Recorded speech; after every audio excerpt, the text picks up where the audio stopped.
So grim and dark the gods' domain, 200 years of foulest rain, 2 dreadful days on red sand bone. Our brave sons fell and died alone. Our brave sons fell and died alone.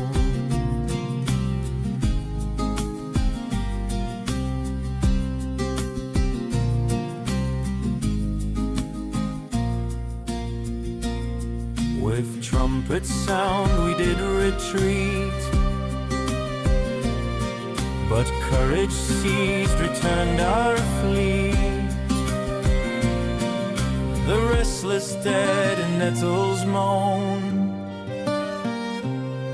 His army's gone, he's overthrown.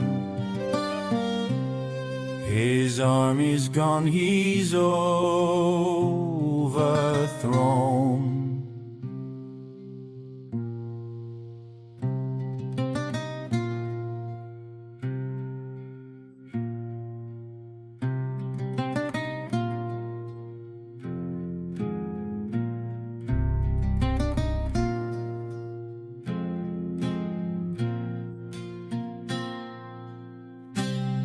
No ear has heard, nor eye has seen, what doom befell that Sorks our king. Still mountains sway with fallen snow, and lost gold gleams where few dare go, and lost gold gleams where few dare go.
so cold,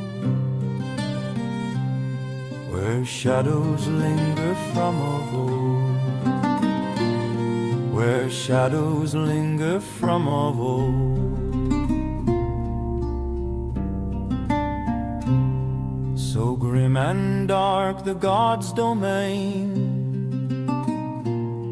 200 years of foulest rain, 2 dreadful days on red sand bone.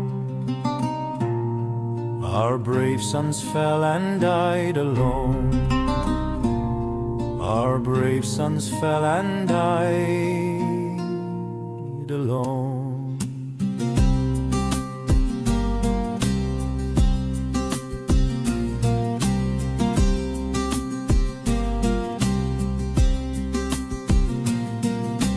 Trumpet sound we did retreat, but courage seized, returned our fleet. The restless dead in nettles moan, his army's gone, he's overthrown. His army's gone, he's overthrown.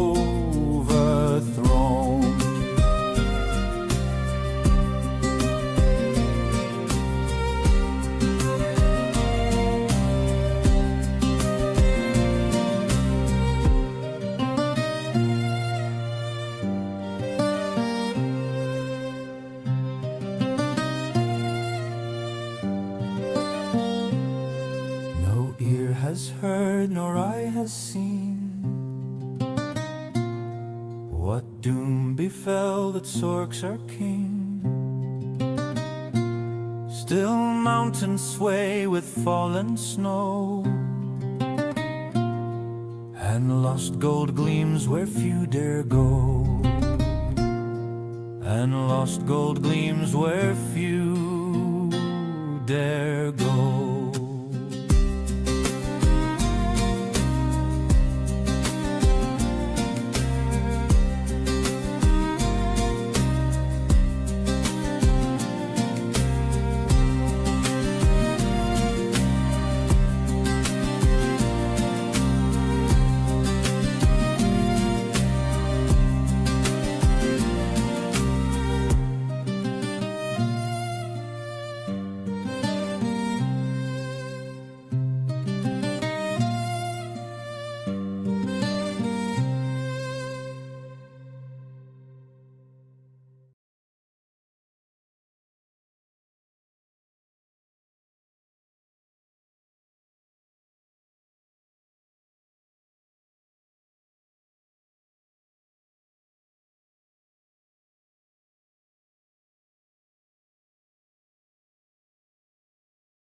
Last session, you brought Lady Thora and her 8-year-old son Itaris safely back to Joyside and went straight to Northwatch Station. Captain Kumak, half buckled over a litter of reports, read your state at a glance and asked what you had found. You gave him the works. A hidden staircase under Sutter Eisen's outfitters led to a grotto where, at about 10 bells, a smuggler longship with a crew near 30 quietly delivered roughly a dozen crates and a dozen barrels. Inside, silks, saffron, fine wines and liqueurs, and Schenga, the beating heart of a den that could also be reached from the shop with a passphrase tied to green clothing. Past a concealed door, you found Lady Thora and Itaris. You fought Eisen's smugglers, checked the cargo, and covered your trail, leaving a rope and pitons over the slick steps. You placed evidence on Kumak's table, a Grey Wolf's confession, Eisen's orders to his men, and a note from the Dark Sorcerer to Eisen, alongside links to a murdered noble and the kidnappings. Kumak thanked you with 250 gold and immediate orders to seize the contraband, the outfitters, and the grotto. Yet he warned Eisen's connections, wealth, and the use of registered mages in trials would complicate justice. When asked what the kidnappers wanted, Lady Thora said they called Itaris promising, spoke of sending him to her, and intended to sell Thora as a consort. He placed mother and son under guard, and promised their care. Kaiman then knelt to present Itaris a dagger etched with a blazing sun, charging the boy to defend the innocent and stand against the dark. You returned to the Brick Mammoth quietly, then geared for what's next. In Grimhaven's Eneruk Alley, noticeably all Eneruk traders, you outfitted for winter travel and gathered hard local lore. The Brummel uplands rise to 4,000 feet with forested slopes, old snow even in late spring, owl bears and wolves in the timber, Dal sheep on the ridges, and even whispered tales of a wyvern. In Stonegate, you mapped your resources. The Areopagus Library, Echo Delvers, Hakon's Forge, and Fortune's Gate by the Bounty Wall, and you priced rooms at the Forgotten Province as a possible new base. A mariner's spyglass changed hands. At Hakon's, Kaiman traded Zarkan's ruby signet to commission full plate, while an order was placed to replicate ingenious threaded spear shafts. You sought scrolls and talked remedies, eyeing the Hoarfrost Cathedral in Highport for healing and rites. Finally, you went hunting for answers in the Winking Barnacle. The proprietor, Crispin Greeley, served with a sneer.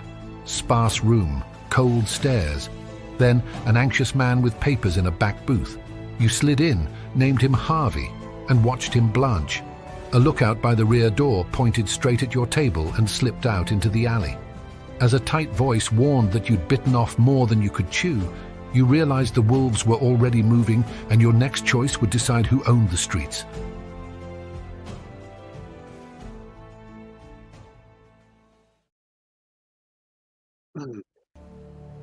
No, I'm just playing.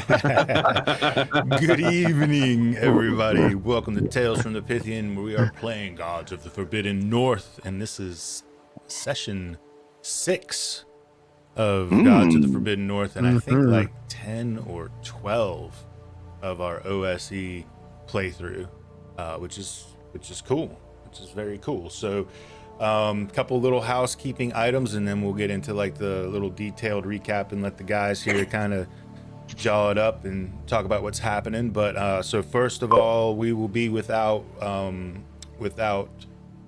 and Rakus again this evening. Rakus officially picked up the job on the Wednesday evenings, so what we're going to do is we're going to shift our play day. Ooh, my internet just went funky. We're going to shift our play day from Wednesday to Thursday, starting next session. So it will be Thursday, the whatever that is. What is that date, guys? That is the 30th. 30th. Thank you. Yep. It'll be the 30th. So yeah, and I'll make a couple additional posts to make sure everybody knows about that. So that will be the return of Rakus. Raul might be a little bit different story. Our buddy Raul does us a very solid favor by voluntarily serving in the U.S. military, and he's got a lot going on. So we'll see what happens. He's getting ready to think and move across the country. But at any rate, I'll keep everybody posted. And for those that aren't 100% sure, Raul plays Arden, the cleric, who would be 3rd level. And what a great thing to have. That would have been. Yeah, he's like kind of a key class. I mean, kind of one of those things where it's kind of tough to go without a cleric because they're pretty critical. I mean, they're not like you can't do without them, but they are huge in a lot of situations, especially ones that we're going to run into in the Forbidden North. So yeah, really, we're going to miss him. We'll notice. Yeah, for sure. But anyway, all right. So here we're back. I'll get right into the meat of it, gentlemen. When you left off last, you were in the Winking Barnacle. You had taken Thora and Tarius back to Kumak. You spilled a great deal of beans to him, gave him a plethora of information. You call it evidence, if you will. You actually presented a great deal of evidence. I mean, undisputable evidence, which is pretty good. And he basically told you, hey, you know, if you want to try to run these guys down, I'm not going to stand in your way. We are going to, of course, take action on our side, meaning the City Watch. And he dispatched word to Southwatch Station and sent some runners to a couple of other locations in the preparation for a flex of muscle, if you will, in Grimhaven, along with the acquisition of all of the goods that you found being smuggled down in the grotto. You then did a bunch of shopping, found a lot of places. You went to Stonegate, found the Areopagus, you found Hakon's Forge, you commissioned armor, you commissioned weapons, you found the Echo Delvers chapter that's here in Valkengard, all those sorts of things. The Forgotten Province, you were checking out the prices there, thinking about maybe switching venues for your city stays when you come back into town due to its proximity to Fortune's Gate. And then you were like, and the price. Let's go back to Grimhaven. And why don't you guys And pick a fight. Yeah, we're gonna go back to Grim. We went back to Grimhaven purposely to go pick a fight with the Graven Wolves. We know that they're probably on the run, and there's probably not that terribly many of them left that haven't been arrested. But we figured, we'll just any of them that are left that just might actually want to fight, we'll go back there and go pick a fight with them and see what's up there. Harvey had actually been absconded or arrested or apprehended in that first engagement, or if he was still on the loose. And lo and behold, We found him. Found Harvey. He's not going to That make was it. pretty much where we left off. Yeah.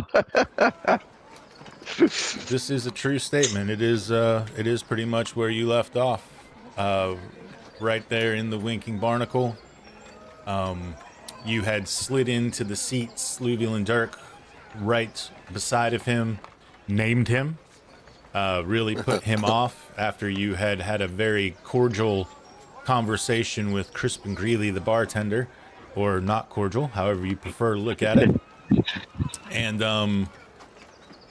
the last thing that occurred was that after you slid in beside of Harvey and named him, he said something along the lines of, you don't know what you've gotten into, or you've bitten off more than you can chew, something along those lines. And then there was motion at the back door. You saw somebody point and say, hey, you. And then, boom, they slipped out the back door. And that's where we're at. So you've got Harvey kind of penned into the booth. Guy just slipped out the door. You're in the Winking Barnacle. Your game. Yeah, fellas. Dirk slid in to cage him in that way. Luviel sitting across from him, and took a look at the papers and named Harvey. So that's pretty much where we are. And now, in the meantime, Caven had backed off to a place where he couldn't really be seen, just slightly behind Harvey. So we've pretty much got him cornered. And then we have We have Drac up the bar along with Finn, and that's our spread right now. All right. Do you want me to move forward? What are you guys gonna do?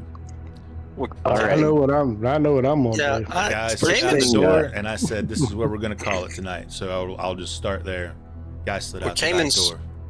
Cayman's not worried about Harvey. Harvey is well contained, so Cayman's going to go to the door where the guy slipped out, keep the door open, but stand just looking outside as watch. Okay. So to the door, leaving it ajar, and Yep. just kind of seeing if you can maybe tell where he went to, or just Yeah, what's I'm- up, and then keep watching. I'm physically standing half in and half out the door, so the door is, behind me, partially open, where I can see the entire 360 degrees in front of me, or 180 to be honest. Okay.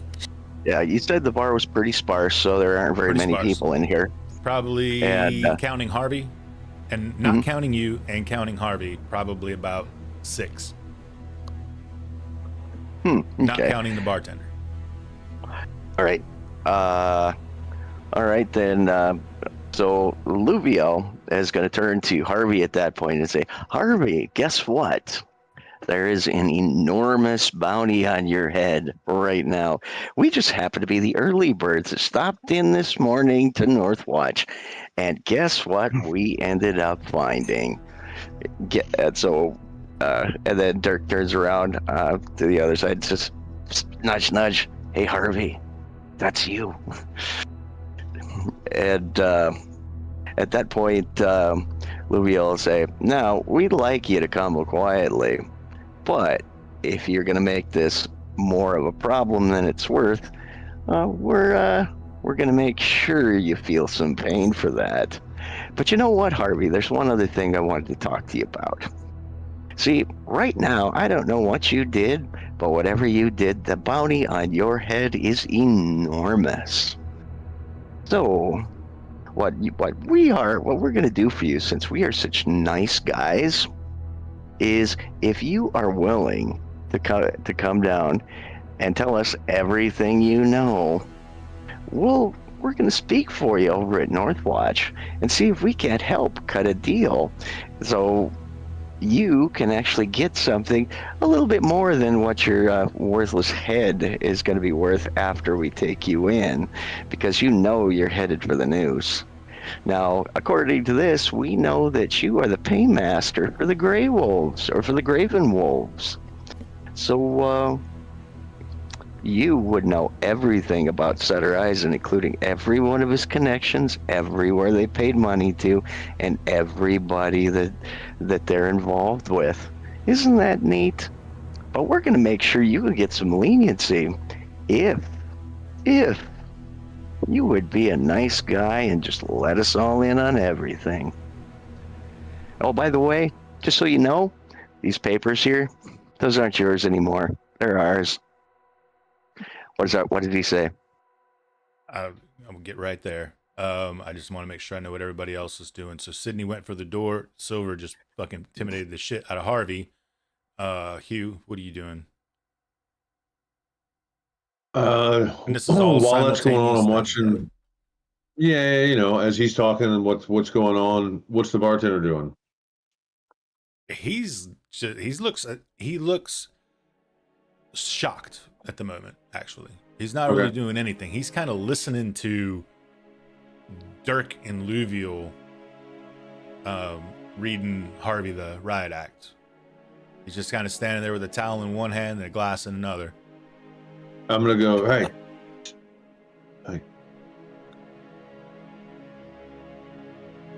Whatever's left of the Graven Wolves are probably coming here now. This is your chance to get out of here. And Angus. How far is Drac from the front door? Is the front door open, or is it closed? Is it a saloon door? Or... It's closed and you could get to it. It's a normal door. It's a cold location, so they wouldn't have a saloon door. You know what I mean? Got to keep the cold Okay. out. Gotcha. So it's a regular old wooden door. It is closed. there's no window on it, right? But you're not far from it. You can definitely make the door while all this is going down. Drac would like to make it to the door, and as he's going to the door, he's going to reach into his belt pouch and grab a handful of coins. And he's going to look back towards the rest of the group, patrons that are in there, and he says, if you ain't with the Graven Wolves, here's some coin for your troubles on the outside. And he throws the door open and throws a handful of coins out towards the street. And he says, if you are with the Graven Wolves, your trouble's right here. And then he reaches for his manacles and tosses them over towards Dirk. And then pulls his sword and shield. Oh, shit. Okay, so, Dirk, Harvey starts stammering. Wait. What are you talking about? Look, listen, it's not me. It's not me, okay? You're the ones, aren't you? You're the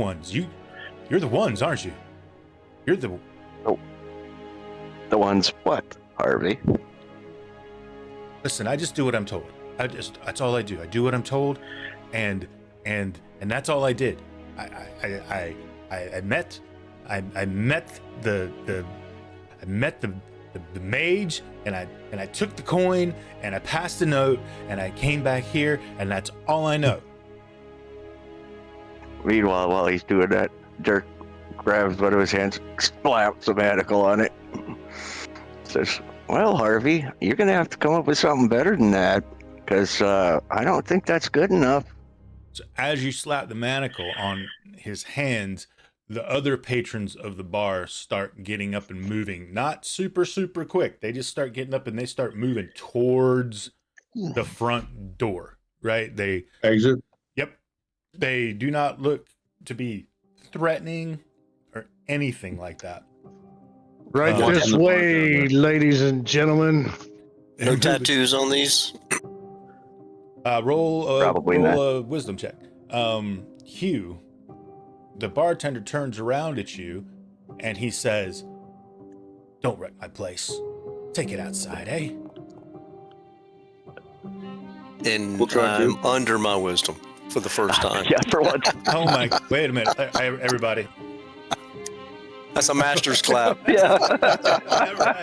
No, you do not see these. And when you kind of put an eye on them, when you look inside from outside where you were looking and standing guard to pay attention to the people that are now inside making their way to the opposite side of the building, you do not notice any tattoos that are visible on any part of them that you can see.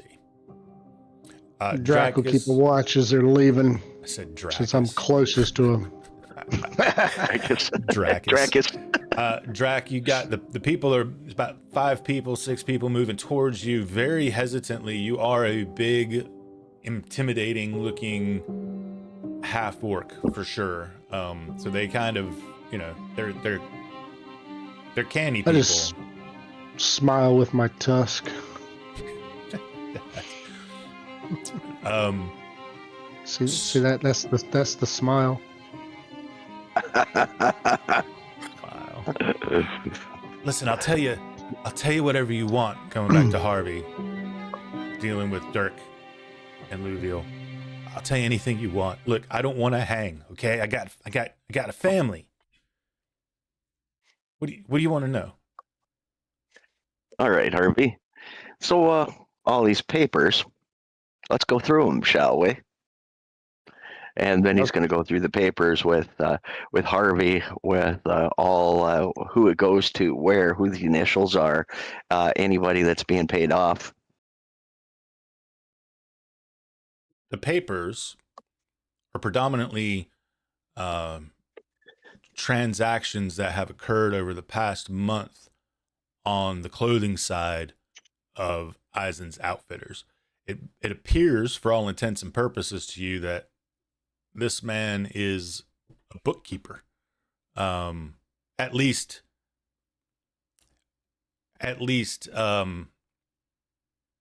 in some capacity. He's a bookkeeper. Yeah. But that's what the majority of these papers look like. Roll an intelligence check All right. Y'all. It's ability. Yeah, few. All right, here we go. Roll. There you go. Oh, he failed. Oh, Yep, Unreal. The mage fails.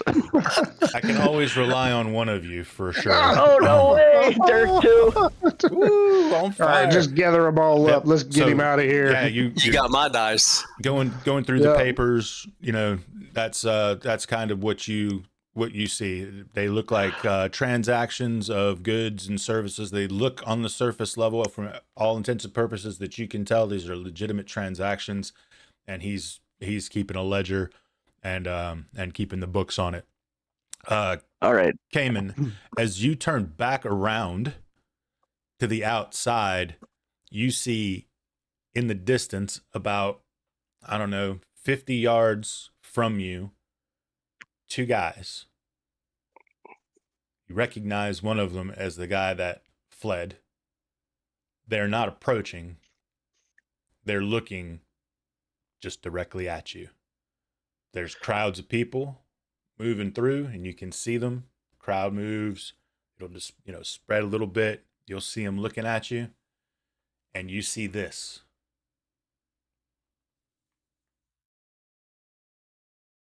Group of people moves between the two of you, and when the crowd of people moves past, they're gone. Damn, I didn't get a chance to gesture them. Damn it. Okay, I'll tell the. You got your I- jester right there beside of you, don't you? Yeah, I do. So I tell the party exactly what happened. Can I describe the man next to the guy? I mean, height, weight. What was he wearing? Did he have armor? Did he have weapons? Can I describe anything whatsoever? The only thing you could tell is he was slightly taller than the man that had fled out the door. He was wearing a gray cloak, and he had a scar on his face. A large one. It ran from like the left side of his forehead. And I'm pointing to the right side of mine because I think that works for you guys. Is that right? Does it look like I'm pointing to the left for you? Yeah. Yeah, that works. Hey, look at me. I was kind of smart for a minute. Yeah, it runs. It was a big scar. You could see it run all the way down his face. You would definitely recognize that if you saw it again, certainly. Guys, I think that was Eisen. And I then, think, then I think go ahead, Drac. Go ahead. Drax just like, yeah, get the papers, put the manacles on him. Let's get him back to Kumak. Liviel gathers up the papers and They're gonna come for finishes us on the shackling way. him. If they don't want him there, they'll try to kill him on the way too. So No, you got it wrong. That couldn't have been Eisen. Eisen's not a street level guy. Come on, guys. Come on, let me go. well, wait a minute. Hugs You the know about the manacle. transaction with the mage? That at least puts you as an accomplice to the murder. Sure does, Harvey. I was paid to do a task. I didn't kill anybody. Yeah, but that don't matter. Guess what? You paid for a murder, and unless you can provide some pretty good evidence on Eisen and all these Graven Wolves, you know what that means, Harvey? It's going to be on your head, isn't it? Where's the boat with the Shangler coming from? No, you got it all wrong. See, all I did was give the Graven Wolves money I was told to give them, and I collected money from that mage. See, that's all I did. He wasn't after the whoever. He was after you guys. He wanted something you had. Cayman's going to interrupt him and speak very authoritatively. Harvey, I suggested that might have been Eisen. Describe Eisen's facial features right now in front of all of us. I mean, he's quite the handsome man. Nothing. Give me more. Green eyes. For I am handsome.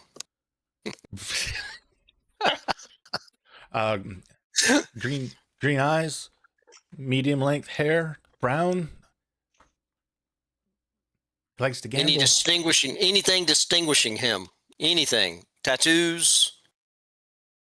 No. Scars? No.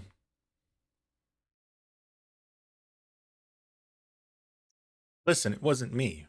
You can let me know. You can let me go now, right? Right? I mean, I told you what you wanted to know.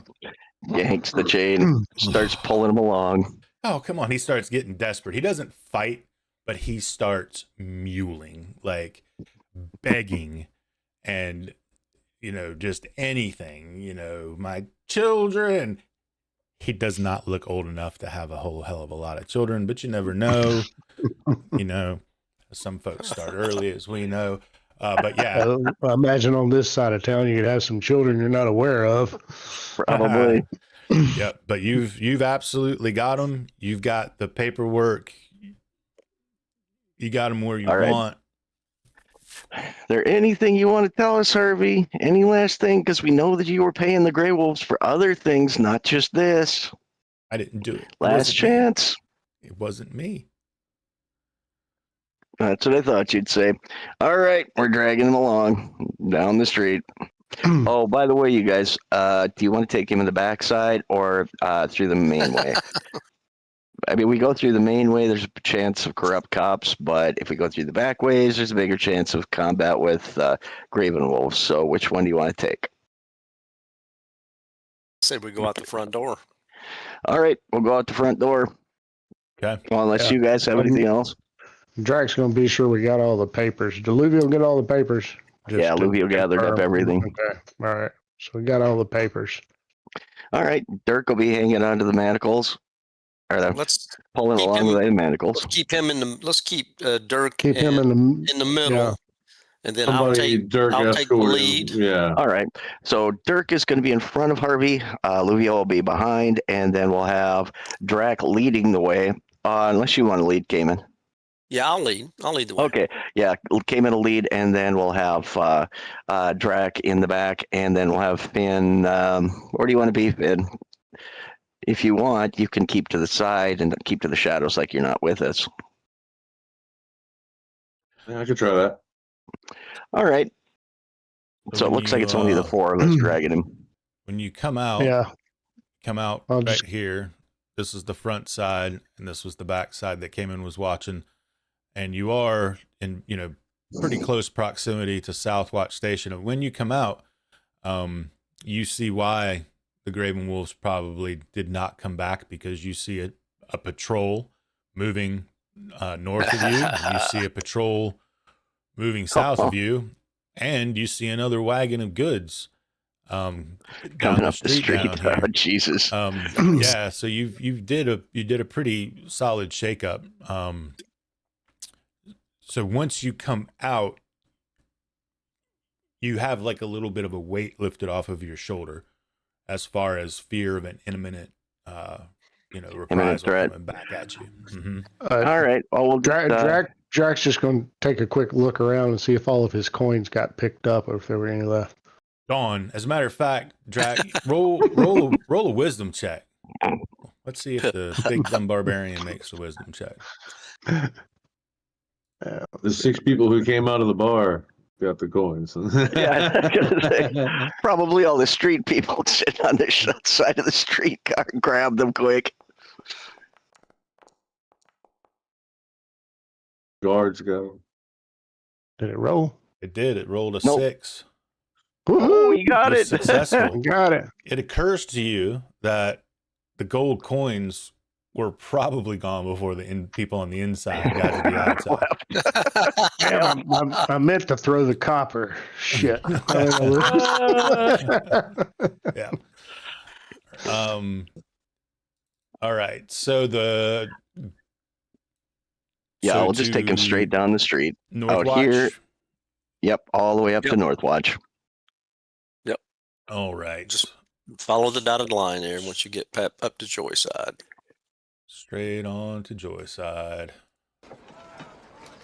Beautiful. All right. Making your way into Northwatch Station. You enter. You see what was his name? All right, roll for a handful of gold. Tinius.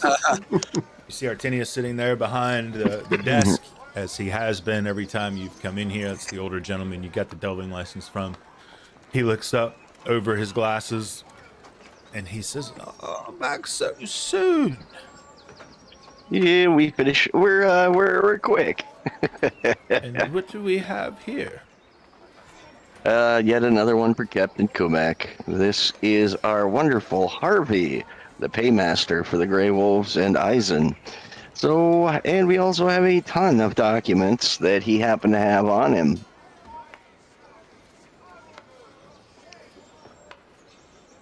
He's not with anybody at the moment. Feel free to go in. Thank you much. Nods and then heads to Captain Kumak. Right. And you find him as you have found him every time, except the time you ran into him on the street, or the couple times, behind the large oak desk. Seems to be flipping through some paperwork, and he looks up as you come in. And when he sees that you have a man in chains with you, he rises to his feet. Well, who do we have here? Ah, you remember that message that we turned over to you? Well, this here is Harvey, the paymaster for Eisen Sutter and the Grey Wolves. And we do have a bunch of documents that he just happened to have on him.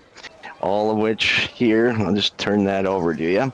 These are basically the store records. I don't know if there'll be any value to you, but however, we did manage to pick this person up. In truth, we ran down to the Barnacle. We were going to go start a fight with what was left of the Graven Wolves, but they, unfortunately, they just weren't around anymore, so I guess this was the best we could do for you. Yanks Harvey in there and turns him over to him. If you don't mind, I'd like to get my manacles back. Yeah, let's do that. Kumak, may I ask a question? He looks at you at one moment, and he summons a couple of guardsmen in there to take control of Harvey, do the manacle swap, and after he kind of instructs them, he turns back to you, Cayman, and he says, "Yes, my lord." As we were taking Harvey, I was looking out the back door, making sure we were not going to get jumped. Noticed two men. One man who ran out the back door, and when I looked back, there was another gentleman with him, a little taller. I could probably describe his height, right? 6'1", 6'2". Had a scar across his face. A handsome fellow with a scar right across his face. Does that description sound familiar to you? Do you know anyone in the city that's like that has that scar? Can't say that I do off the top of my head. I would suggest with the Graven Wolves? We definitely think so. Very sure. I would. Harvey's in the room? Harvey's in the room. Yeah. Harvey. Who was that? The man with the scar. Lots of men have scars. I'm going to smack the shit out of him. You smack the shit out of him. And Who was it? Kumak says, he just raises a hand calmly, and he was like, "It's enough." Who was it? Just put your guards, make sure your patrols are on the lookout. Just be on the lookout of this gentleman, because he is not good. Harvey starts crying. And he's like, Who was it? I don't know who it was. I told you I didn't do anything. I just did what I was told. Well, you had your chance, Harvey. We were going to talk to Captain Kumak for you and see if we could get you some leniency, but you know what? You just didn't say anything. That's too bad. Guess it's all on your head now.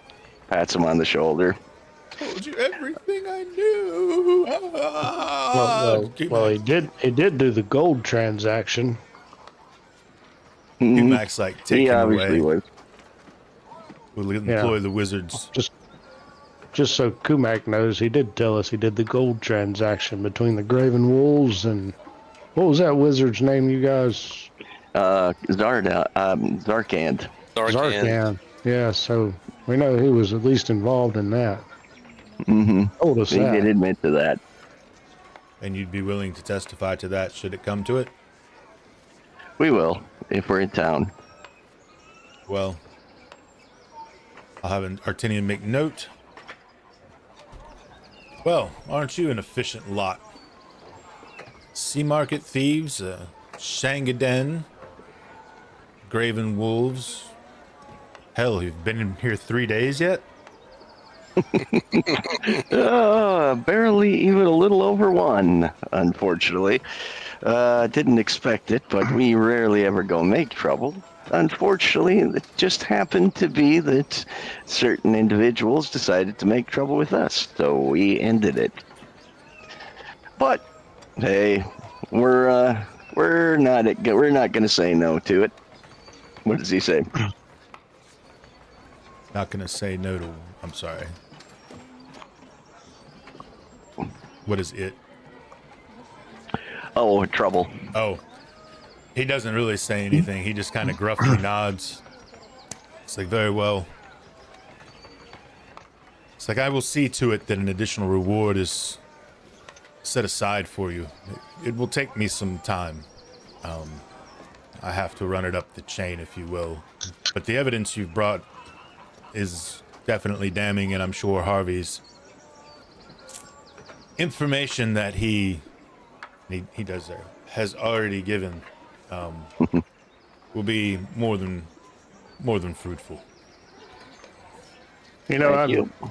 I gotta wonder if there was any green cloth or clothing transactions on that ledger. Yeah, I was going to say it's probably green cloth, green clothing transactions. And I'm sure they'll match him up, especially if they're going to get a mage to interrogate him. So, yeah, poor Harvey doesn't have much of a chance. Well, I wish he had every chance to give us something, but I guess he decided not to. All right, with that, we'll go ahead and leave the Barnacle.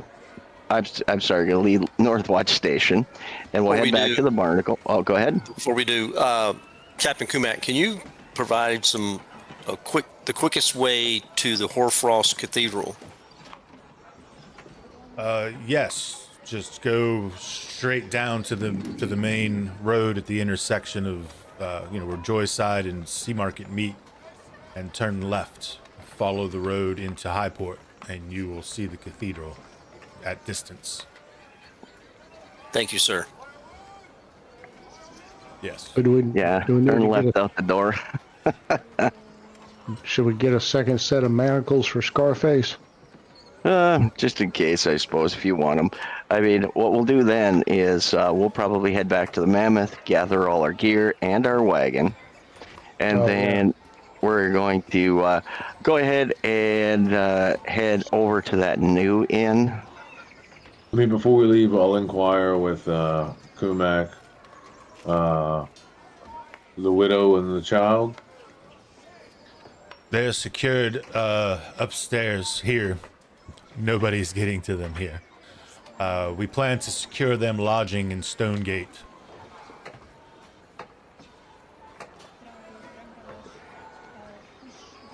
The proceeds from your findings will help to rehome them, if you will. Get them Good back to on know. their Good feet. to know. We also hope to pursue some local statuettes that look to take care of orphans, although this doesn't quite count. But we have local groups that try to help the poor and impoverished. Out of Highport. If you're looking to make a profit, I could probably move some of that Shango for you. I'm playing.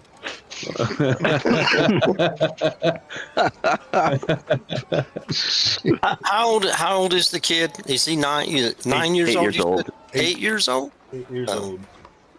He's too young to be an aspirant. What's the age limit on an aspirant? I thought he was older than that. Well, he's going to have to be able to handle the horses, the tack, He's a little small for that. Yeah. Yeah, probably Unfortunately. Probably got a little bit to work through too. Dad just got whacked. Yep. Yeah. got kidnapped. I mean, you could probably take him as a page, but not as a squire. Yeah. Yeah. 48 hours. That's yeah. I mean, A he's little early. yeah. A little too soon. Too soon. Too soon. Too soon. Too soon. All right. So Well, I was going to say, what we'll do is we'll go ahead and we'll just handle the wagon transfer. Also, I want to pick up 2 more draft horses. I'll just take it out of my gold, just erase it. Since it's just on the horses, and then we'll let Lord Sidney go to the Hoarfrost Cathedral, and you can go ahead and handle that with him. you're getting 2. You want to go buy 2 more draft horses? Yeah, we don't need to handle it. I'll just delete the 60 gold pieces for each off of my gold. So it's just for extra. Here, I'll give you a reasoning for it so that you understand what this is for. Right now we have 2. We got 4 because first of all, yes, for the extra carry weight. Second of all, if we run into any very, very large predators out there, one of the things we can do is just cut loose a draft horse, because if it's a large predator, he's only going to be hungry. And he can go ahead and eat the horse. Oh my gosh! He can go ahead and eat the horse. I want to hear the Rangers' take on this. Monster chow. Monster chow. Oh man, that's hysterical. Oh Have you played in Trips campaigns? No kidding, right? Okay. All right. So Monster Chow 1 and Monster Chow 2. Is that going to be their We're gonna names? name them that. Oh, yep. Winning. So you will be able to. There is a in Sea Market. There is a place where you can get horses. I'm not going to bother with doing the shop thing. Just Yeah. Do you want to just carry a horse? I'll just move it. Yeah. Well, you did get feed already. meat. That's loaded on the wagon, so you got that covered. But anyway, all right. So you're gonna do that. You're gonna get the gear. But- You're gonna go to Forgotten Province. That's your plan. Question, Game Master. How much Sir. gold did I lose because I reached into the wrong pouch? What's a handful? Roll a d20. I Roll a rolled- d20. No, I rolled it. I rolled 3d8. I thought that was fair. That's fair. Yeah, That's fair. Did you, that's fair. D20 would have been fair. Did you see my roll? 7. It was 7. 7? Oh! I sleight of handed him. Yep. They just heard the clink, clink, clink, clink, clink, and then they ran out the door and it was all gone. Nice. Good, because I All wanted to picked buy up some, by Link Boys. wanted to buy some more manacles. All right. So that is Dirk and Louisville. Drac, are you going that way? What are you going to do? Well, I'm gonna follow the crowd wherever we're headed. I was hoping to find a spot where I can pick up a couple of more manacles. You could also take care of that in the Sea Market District as well. If you accompany Dirk and Louisville to the All right. Markham Street. All right, I'll do that then. Okay. Going to Markham Street. My And then Drax head's on a swivel. He- it's after these got- last he's- 2 days, for sure. He's Yeah. got the feeling that somebody's trying to hunt the bounty hunter. And then Finn. Drag the bounty hunter. I mean, yeah, sticking with the group. Okay. So the 4 of you will go gather the gear, grab a couple more horses, get some manacles. Trip, you know the cost on those. You I can don't look. remember what it was. So go to the journal, go to the player reference, go to equipment, and you find them there. If they're not in there because they are expanded equipment, I think they were. I'll just look real quick for you. Hold on. I don't see them here in the journal. I gotcha.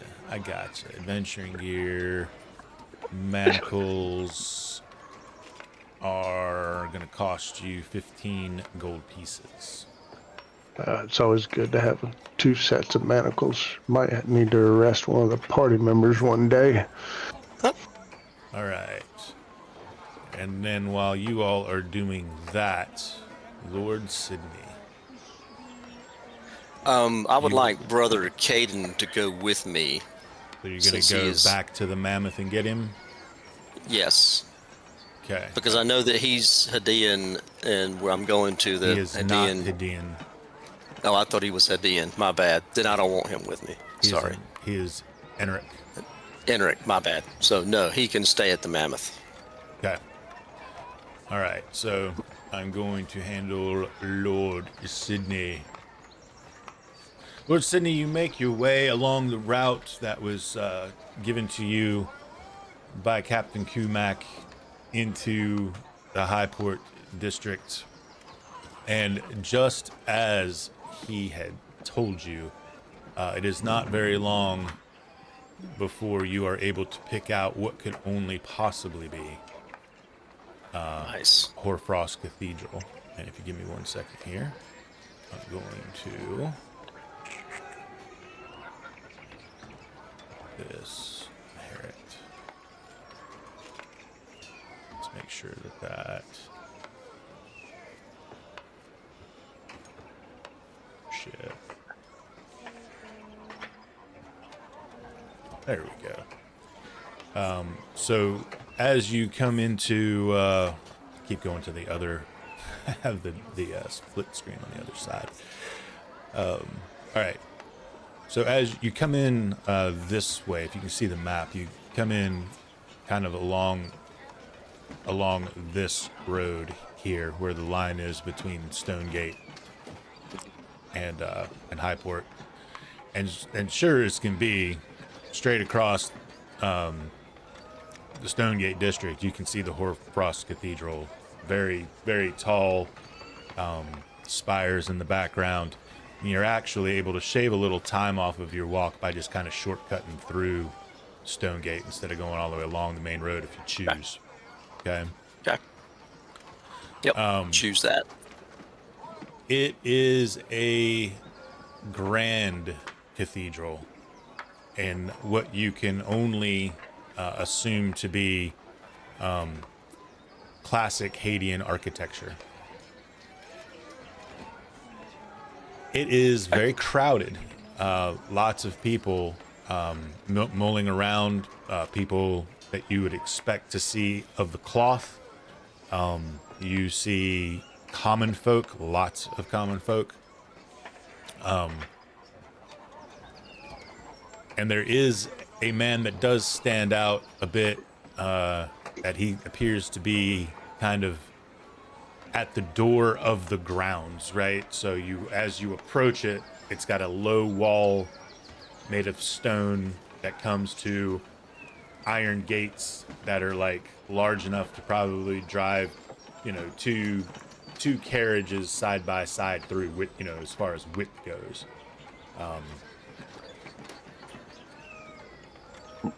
Yeah, in terms of architecture, you're probably looking at Byzantine and something that you would have seen probably in Constantinople with the Holy Roman Empire.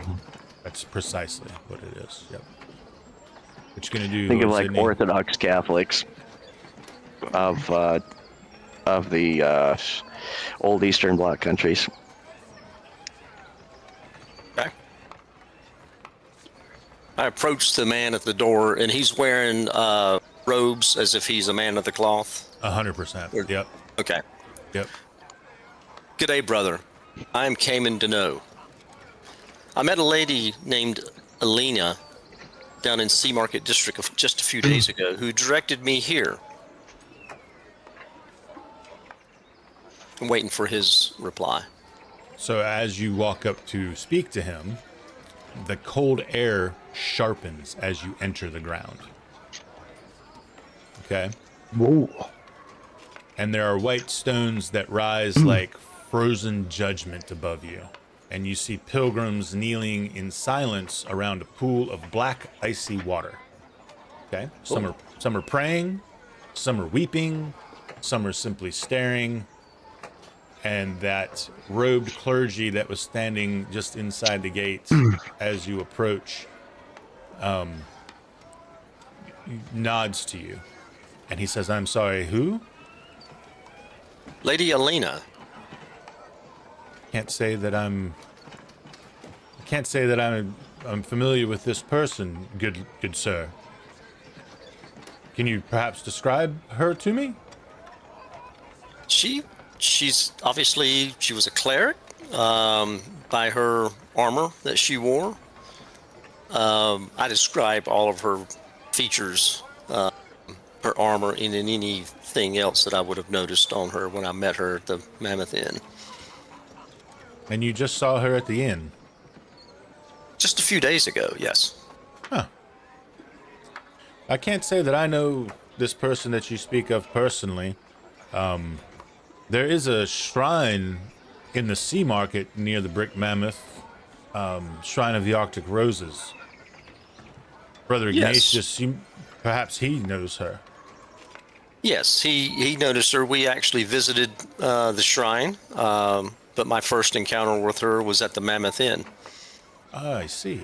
Well, my apologies, sir. I don't recognize the name. But do state your purpose. The cathedral does not receive wanderers without cause, my good lord. I'm here seeking an aspirant. An aspirant? You require one of our untested faithful. If you have an aspirant seeking arms, training, and experience beyond these cloistered walls, let them walk beside me as a temporary attachment between our faiths. And what faith is it that you hold, sir? For there is only one true faith. This is true. I know much of Tricean. Tricean? Tricean. Yes. Yes, I know. I have learned much about Tricean, the thrice god. Mm-hmm. I know that truth is the objective in this faith, as is in mine. I know that all humanoids possess free will, which is what I believe in. That death is not natural. So much of our beliefs align. So you speak of truth. So speak truth, yes, sir. I do. What use to you is this aspirant that you seek? We plan to travel north, beyond the bounds of lands known to us, into regions where your order's wisdom is said to endure. I'm looking for an aspirant who can help tend our horses, our drafts horses, our cart, keep an eye on our possessions as we are venturing north.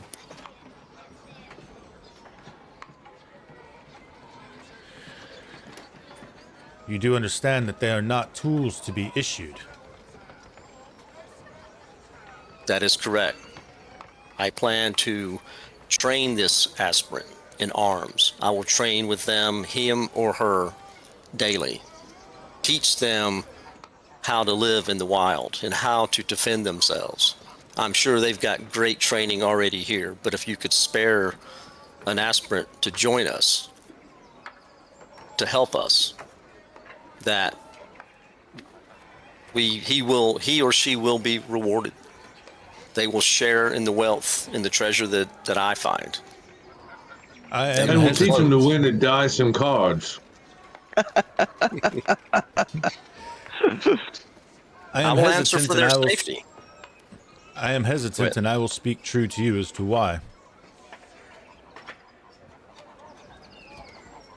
We train our fellows in the ways of the Trisagian, the thrice holy. You claim to not be of this faith. So why is it that you seek one of ours to attend with yourself? I am only seeking someone that I can help train in arms and honor.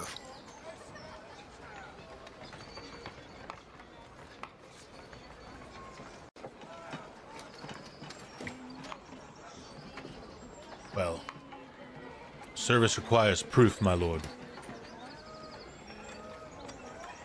What kind of proof would you need? Well, perhaps a trial. You could perform a task. If you could perform a task. Hold on. What? Oh. Uh-oh. Sorry about that. Go ahead. Had a little dog incident here. Oh, you good? Yeah, I'm good. All right. You can perform a task for the church, or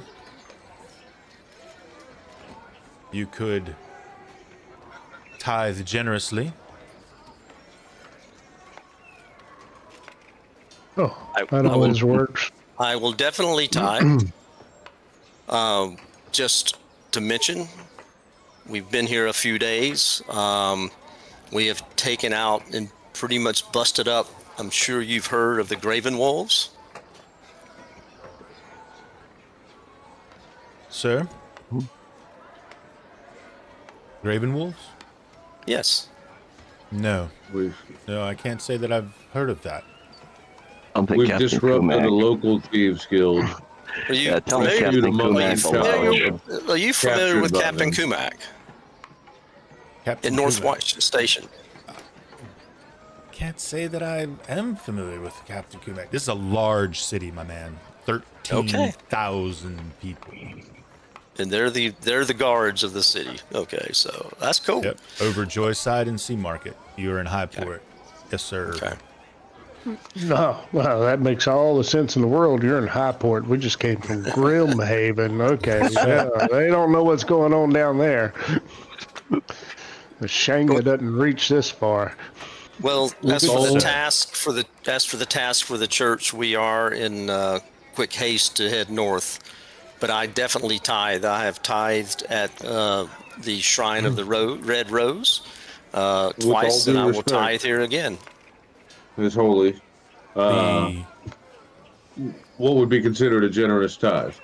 well, it's just Dale here at the moment. Yes, y'all not here yet. All right. That's what I'm trying to get to. So he looks at you and he says, faith is not proven in halls of stone. It is proven where the world has gone cold. A ways north of Valkengard, along a seldom used stretch of road, stands a small roadside shrine to the Hadean faith. No prayers have reached us from it in several days. Go, find the shrine, tell me what remains of it. Do this, and I shall grant you an aspirant. That is extremely fair. Make sure What's you his- get good directions from him. I think I just did. Mark it on our map. Yeah, well, I'll mark mark- it on your map. Yep. Okay. That seems very fair. It's on our way, and I do appreciate. And I didn't catch your name, brother. I am Brother Halvric.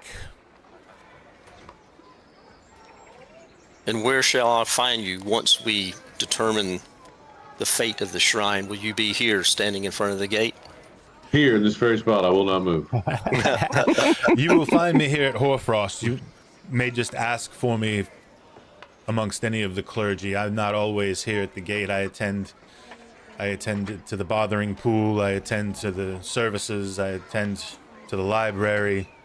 We all tend to move about inside of the cathedral. Very good, brother. And as normally I would do, I pull out a tithe and just hand it to him. I kneel here in the house of Trasagion. Take this tithe, that unity may strengthen in both our names. So I give him my 10%, 48 gold pieces. All right. He takes your 48 gold pieces and he thanks you. He shakes your hand, the kind, forearm to forearm, Right. Yep. right? And a blessing upon you. May the Trasagian watch over you on your travels. May the thrice holy be with you and your companions.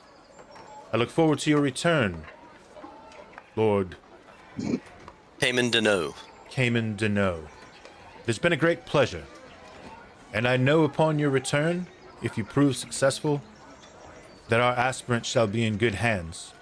And trust, Sir Cayman, you will also be in good hands with one of the Trisagian's faith. Be well. Thank you, brother. Cayman will reverently back up, nod his head in a slight bow, and then go back to the Mammoth Inn where the party is. Right. Actually, we're at the new inn. Yeah, you're right. Sorry about that. Thank you. Let me take this gold. All right. You Take my skull roll. will make your way towards the new inn as dusk is setting on. Right. Sunset's 3:02. It is 2:50 p.m. So you will make it back to the Forgotten Province, where we'll forego all the reintroductions. We don't need the reintroductions of the. Don't need it. You secured the room. We knew what the price was. Yep, So it the was common room was 3 gold. Yep. Yep. 3 so silver. sorry. That included the stables. that included this. Well, no, that's the room. You'll pay extra for the stables. That was you almost had me. You almost Damn. you almost Son of a- Yes, you almost Jeez. tripped me up. we knew that. Remember, the room was going to be dirt cheap, I and the told you stable. that's how they're gonna get you. So then Told you. really my only question is going to be, I'm assuming that the plan is to rest and then depart the city. Correct. Yes. Correct. Okay. So we are just over an hour in. We got about an hour and a half left. We're going to do our break because I got to go to the bathroom. It's a perfect spot for the break. And when we come back, we will see what the outside of Valkengard looks like. Just a reminder, wagon. If you open your wagon, you should be able to go to the actors tab over on the right where you find your characters. You should all see the wagon. I see it. Yeah. If you open the wagon sheet, you're going to see a list of stuff that's on the wagon first and foremost. But up at the top, you're going to see the words open sheet. If you click that, it will open up the wagon with all of its information, including its movement. And where under abilities and equipment, where it says wagon, if you click that, it's the actual entry from the book. So that's got your Cool. your movement per day. So a wagon can go 12 miles per day. Difficult terrain is a problem for it.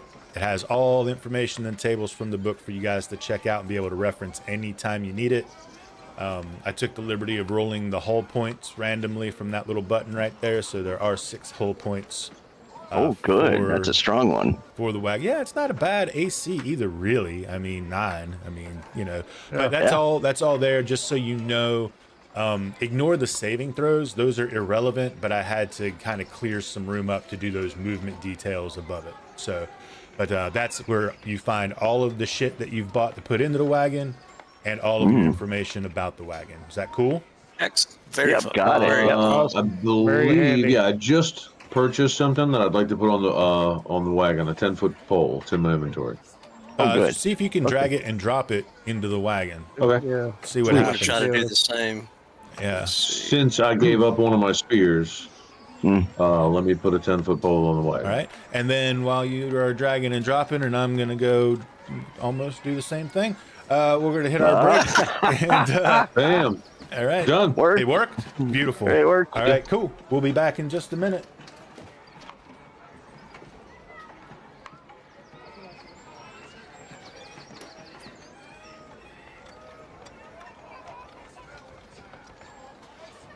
Oh, far beyond the northern seas,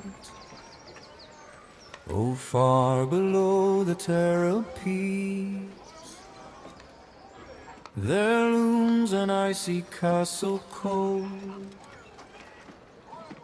where shadows linger from of old, where shadows linger from of old.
So grim and dark the gods' domain, 200 years of foulest rain, 2 dreadful days on red sand bone. Our brave sons fell and died alone. Our brave sons fell and died alone.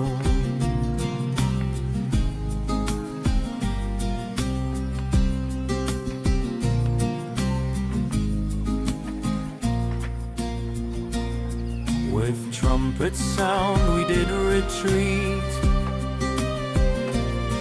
but courage seized, returned our fleet. The restless dead in nettles moan. His army's gone, he's overthrown. His army's gone, he's overthrown.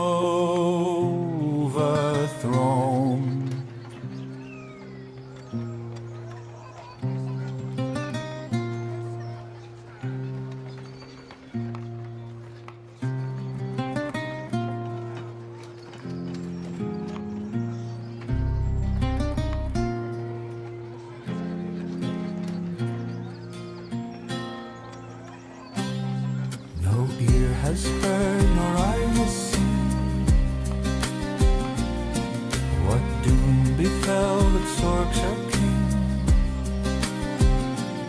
Still mountains sway with fallen snow, and lost gold gleams where few dare go, and lost gold gleams where few dare go.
castle cold, where shadows linger from of old, where shadows linger from of old.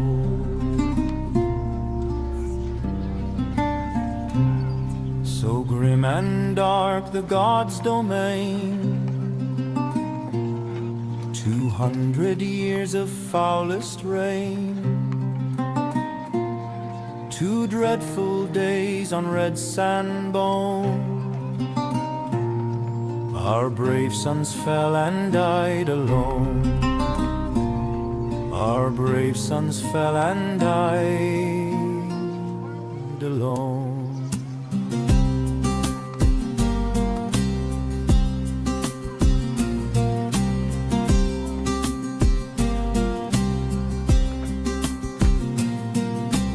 Trumpet sound we did retreat,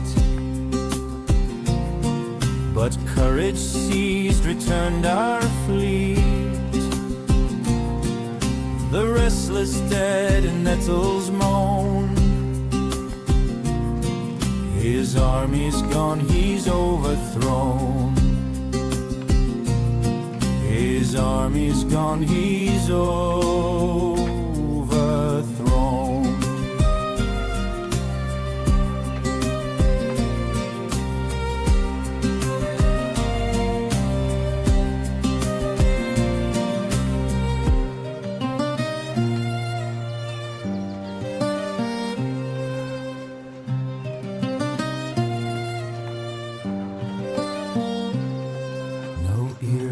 Heard nor eye has seen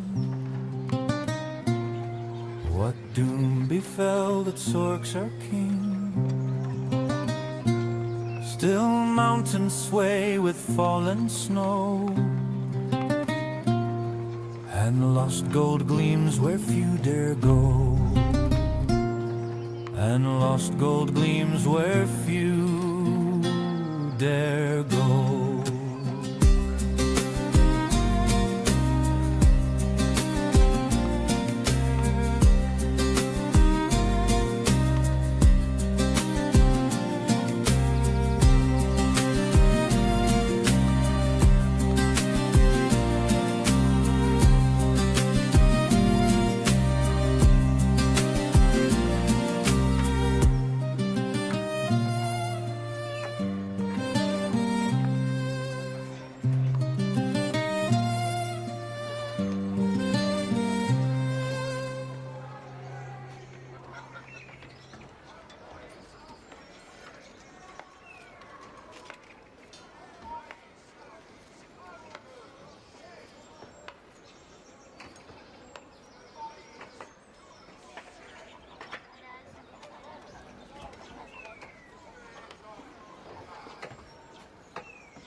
All right, we are back.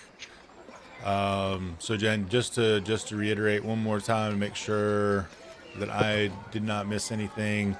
Told you it was 2 days travel, the small shrine, 2 days travel, up the Haitian road. To the right, there's a small path that leads off the road a short distance, and it's generally frequented by travelers to, pay homage, Sure. etc. All right, so there's that bit, and then sleep and go, right? Yep, we will get up, have probably our last good breakfast for a while, and then we're gonna go ahead and head out on the road through the gate, through the Fortune's Gate. So let's go ahead and So Oh, the shrine's closer than our destination to the bounty. Yeah, Okay, yeah, that should be fairly close. We could probably hit that real quick on the way. gotcha. Just so Drac understands the plan that he's going to forget. And so we will we'll say it's going to be, say, 7 in the morning when you get up and start getting rolling. So your weather for the day is going to be clear with a breeze 4 to 12 miles per hour. This is going to give any missile fire a -1. So remember that, okay? Any missile Little windy fire out. will be -1. Your visibility will be normal, and it will be dry. It will be very cold today. Luckily, we've got that Anoruk gear.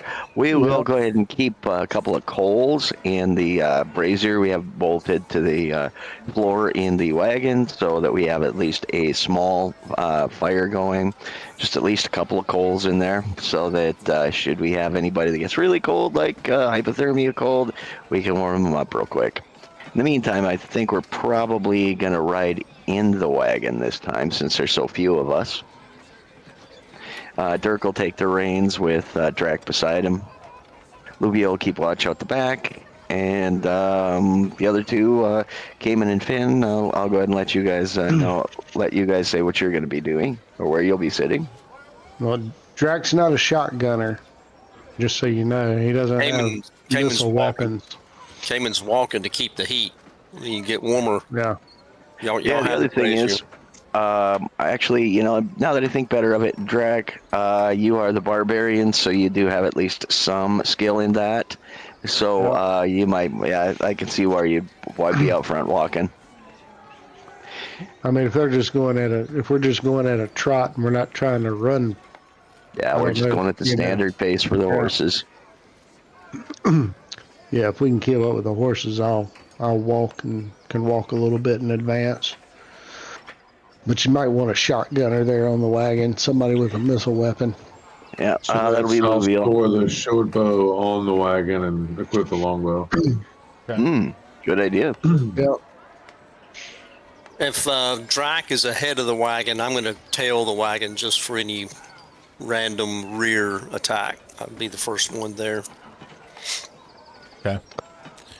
All right. And we're heading out from the town. Yep. In the city. Yep. So the brother, the monk is with us. Brother yeah. Kalen. Brother came in, it's with us. Yeah. Brother Kalen. Caitlin, yep. Bring him along. He's going to tend the wagon while we go do our stuff. 1 second.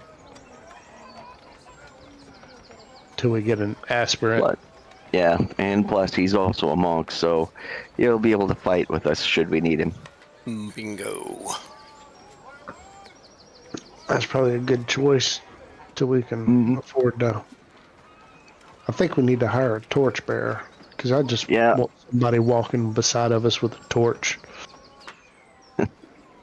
Yeah, we might definitely do that when we've got some more cash. I think I'm down to 500 gold on each character now. So, well, as in like total monetary value.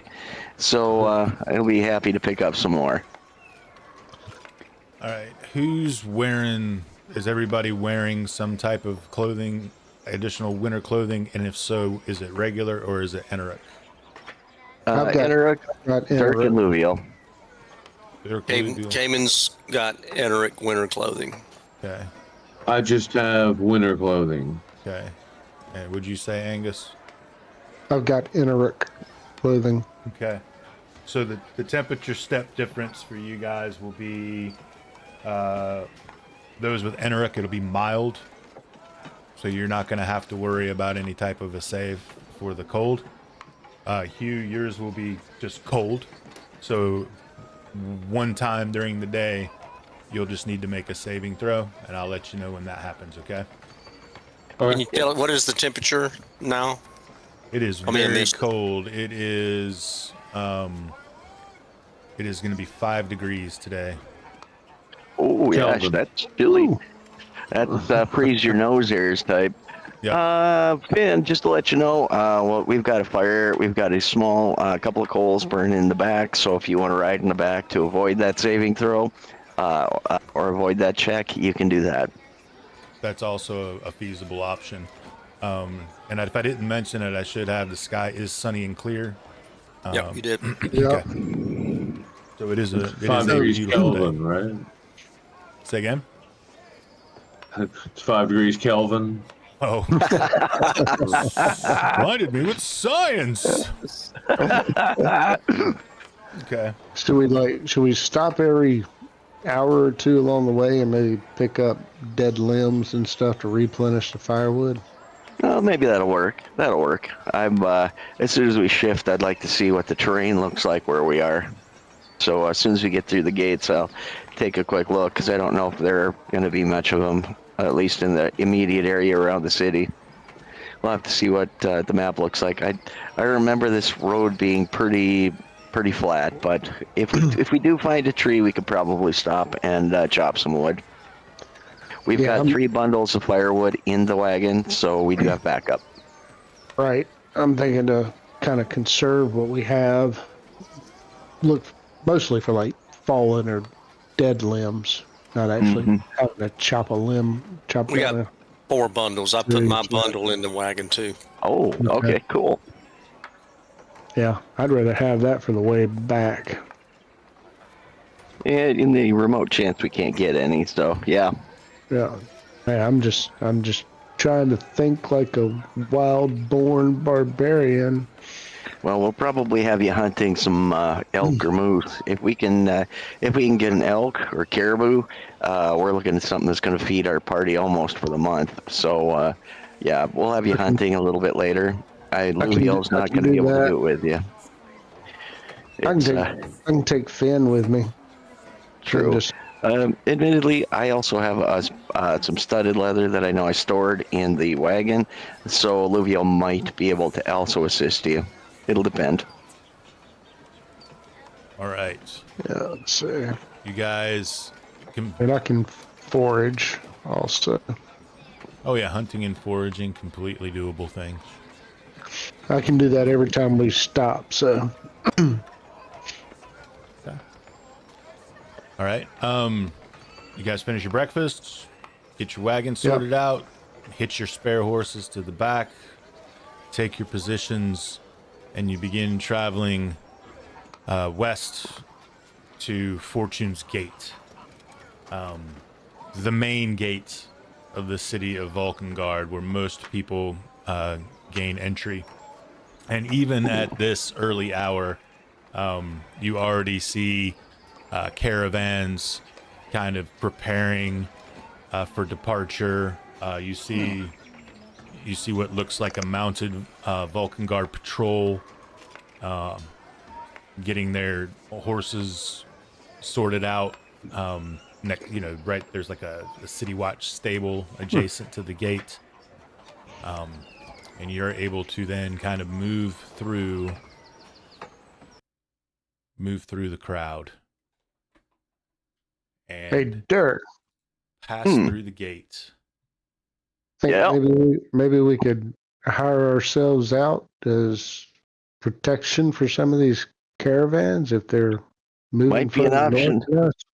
Might be an option in the future. I'm betting there's probably some work on that board he was talking about that we could probably pick up. I think we got a little too much on our plate though right now. We got this bounty to take care of. Yeah, and you know, if I remember right, that map from that Zarkand guy, he did have a couple of locations marked that are on our way if we want to check those out. Though I think we should hit the bounty first.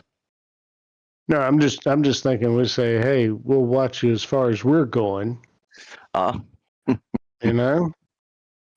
There's that option. You pay us X, and when we get there, we go our way. You go your way. We could even just do that out of niceness. Yeah. Yeah, we could probably stick with the crowd so that we can avoid really bad wandering encounters. You do also see a group of individuals at a large flat stone wall to the right of the gate. That must be the bounty wall that Kumak mentioned, as there are pieces of, parchment kind of stuck up on it as well. Well, we'll stop by real quick just before we go out, just to take a quick look through them. What's up there? Okay. You approach, and you see one that just says animal parts! Exclamation point. And it underneath in text it says seeking animal parts. 2 black unicorn horns, 7 polar adder venom sacs, 5 vials of chameleon toad blood, 3 frost salamander scales, and great northern owl feathers. 2,000 gold piece reward. Inquiries made at the Forgotten Province in the evenings. Ask for Mergen case. 2 black unicorn horns. Yeah, I know. I was thinking, holy shit, black unicorns? That'd be interesting. You see one that Can says... we take a photo of that one? yeah, let me take a picture. You see another one. It says caravan guards. Caravan guards needed for round-trip shipments on Ostian Road to Kankel, Skullberg, and then back to Valkengard. The usual mercenary rates apply. Ask for Bramich at Gilver's Imports. Everybody roll intelligence check. All right. Bink and bink. Oh, shit. All right. Luviel made it. Ooh, I made it. And Dirk did not. All right. So Cayman and Luviel, you recognize that name, Bramich Gilver. That's who Captain Kumak said that Cyrus stole the saffron from. Oh, yeah, the saffrons, the 2000 saffrons. Yeah. Interesting. Yeah. So that's whose caravan got heisted. You see one, it says, gone missing. The Beavered Battle Axes, a band of 7 stone sons led by my dear friend Euler Rungog. Last seen in Fort Jaldarin on the road to take the Joel Bridge. 50 gold piece reward for profitable information. 500 gold piece reward for the party's safe return. For more information, speak with the Gooch. Interesting. Well, I'll have to keep that in mind if we make it up that far. The Gajol is up where our treasure map is, by the way, so you guys know. That's that river that we have to follow. That's the Gajol River. And then the last one of any note that you see says, Lumberjacks wanted. Farm frozen over? Winter got you down? Camp Hallis is looking for Northmen of mirth and might. Lumberjack work ain't easy, but steady pay sure beats starving in the cold. Talk to Mirovich, the lumberjack, for interviews. Drax's going to make a mental note of that one, just in case this adventuring career goes south. But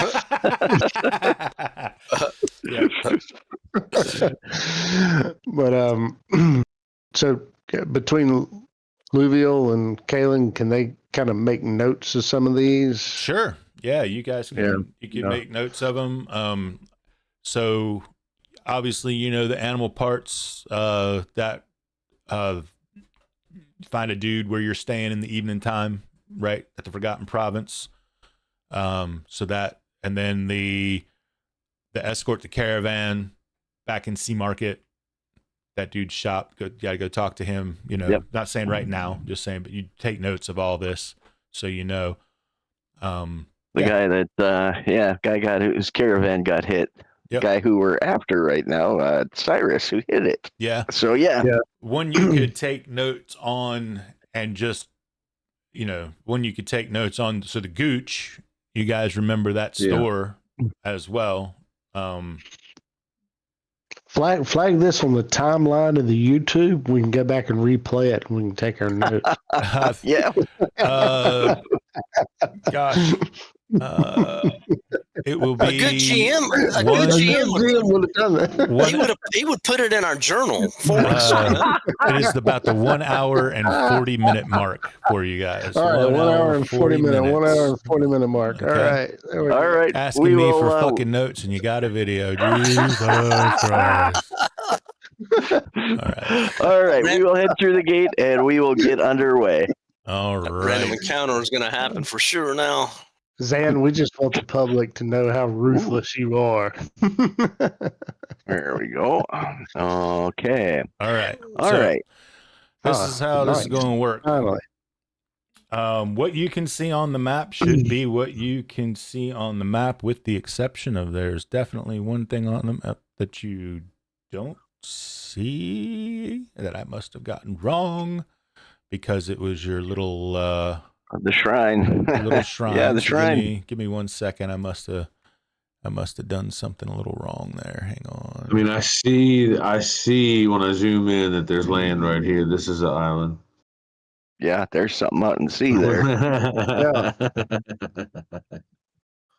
There are a couple of X's that mark the spot.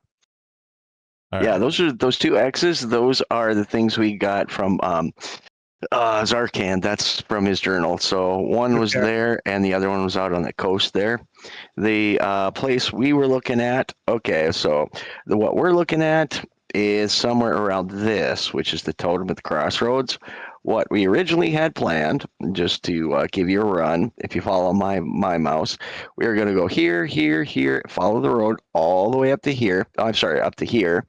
We'll leave the road right here. We'll go into this hex, and then, of course, we'll take around. We'll take a look through the spyglass, see what's around here. We're going to go north 1 and search that hex, and search that hex. We'll cross over back here.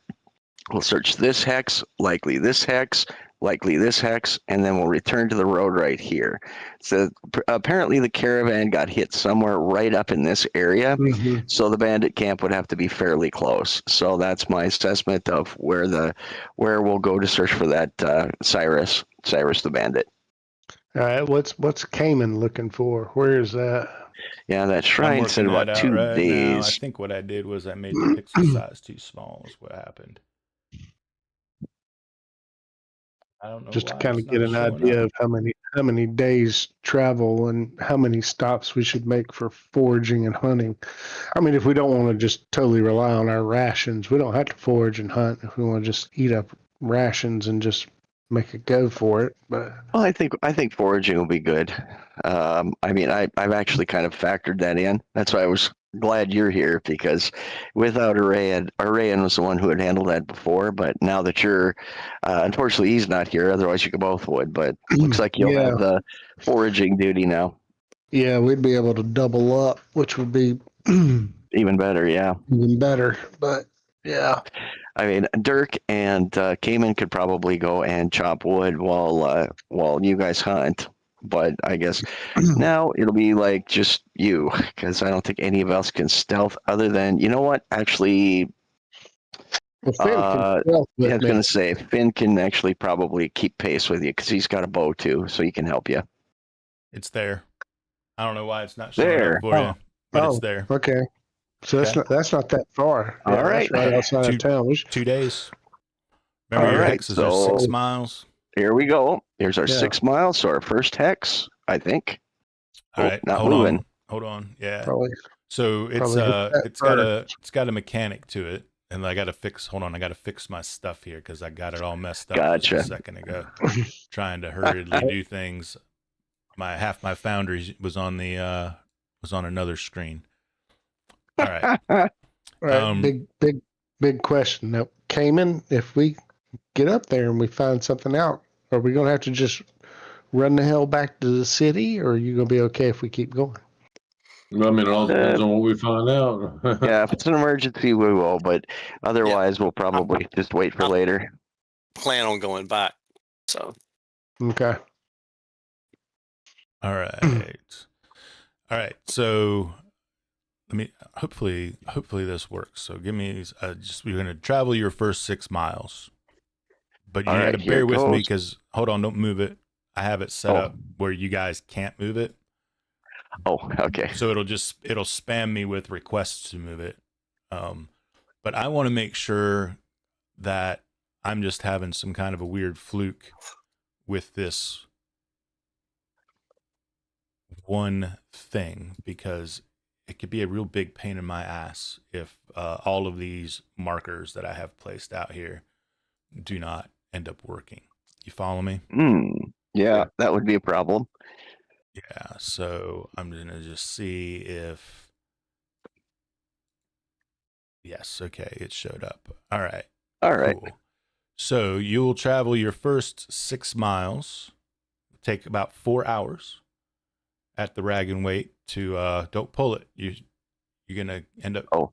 Yeah, you'll end up Do costing... you have to use arrows or something? No. I have it set up using an app called Hexplorer that's actually tracking the time. Here, I'll show you. This is what it looks like anytime you pull and drag. So if you pull and drag and nothing happens, and you pull and drag again, then you pull and drag again, you pull and drag again, this just spams.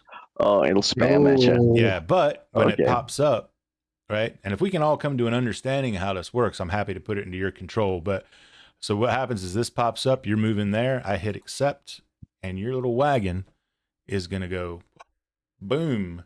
Oh, cool. Okay. Nice. All right. All right. So 4 hours of hex. You travel for about 4 hours on the road. That's at 1.5 movement. You travel for about 4 hours, and between a pair of low hills just outside the city of Valkengard's main gate, a white monolith marks the beginning of the Ostian Road. It bears a simple, sturdy plaque. Well, I suppose we could stop and read it real quick if it's within range. I can actually show it to you.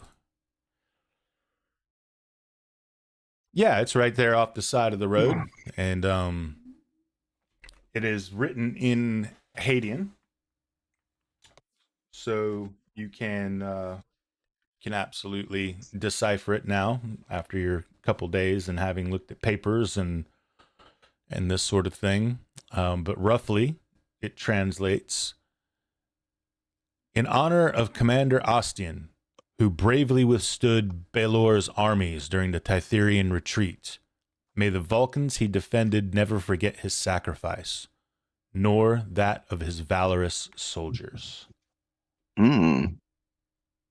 Yeah, the Battle of the Red Sands. Cayman says, does the paladin chest bump?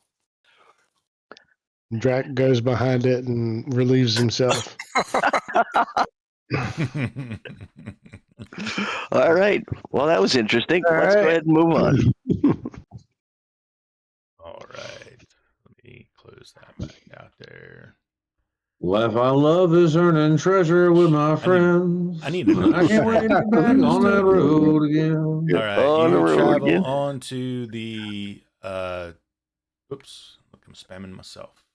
Hang on. You travel on to the next leg of your journey, and you picked up a little bit of pace there. It kind of smoothed out a little bit, and it is now about 2:07 p.m.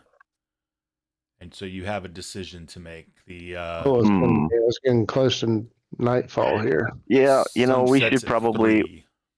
We'll go ahead and set camp, and we'll go ahead and let Drac and Finn do some hunting while Dirk and Caven grab some random encounter dice. Should I roll my save for once a day if the day's kind of ending? But I think you just got it for me. Thanks. So Dirk and Caven will go ahead and chop some wood, and there other people- Luviel will sit with the coach. Are there other people? You said there were a lot of people leaving the gate Did people follow this far? Are we with other people? No, there were people preparing and stuff like that. Okay. But you're not necessarily with anybody. Yeah. Gotcha. Not unless you're trying to like hang we out. didn't we didn't communicate with anybody about like, hey, travel with us. You know, that was one I'm of my guessing that one's a bug. Yeah. That was You think? that was one of my thoughts. We could earn some cash on the road and be like, hey, we're traveling this far. We'll be willing to Yeah, it's like operate as popcorn. mercenaries. You full 3 seconds before another dice drops. Before it's done, and then they're all burned. All burned. All right, so foraging. All right, so Drac, as you set about getting ready to forage, and you're kind of moving. You know, this is all flat, so you can see to the north. You can see woods, right? Yeah. To the southeast, you can see woods. You know, so you're closer to the woods in this portion. Like it's about, you know, closer to the woods. It's flat. It's not 100% flat, but it's mostly flat. Which way are you going to forage? I'll go towards like the closest wood line to where we're camped. So yeah, not to put a whole lot of distance between the road and us. So whatever's closer, whether it's north or southeast there. Southeast is definitely closer, and you're gonna guess that it's probably better part of a mile plus in the distance, the wood line. But there are, like I said, the road cuts through in a very flat way, but the plains are kind of like rolling, gentle plains. So you can, like, you know, forage in this area if you move away from the road pretty much in any direction. You're not necessarily leaving the hex unless you specifically want to walk in a mile, you know, and that's going to take you a minute. You just tell me what you want to do. Finn, what you going to do? Yeah, I'll forage around in this hex off the road. Cayman, what are you going to do?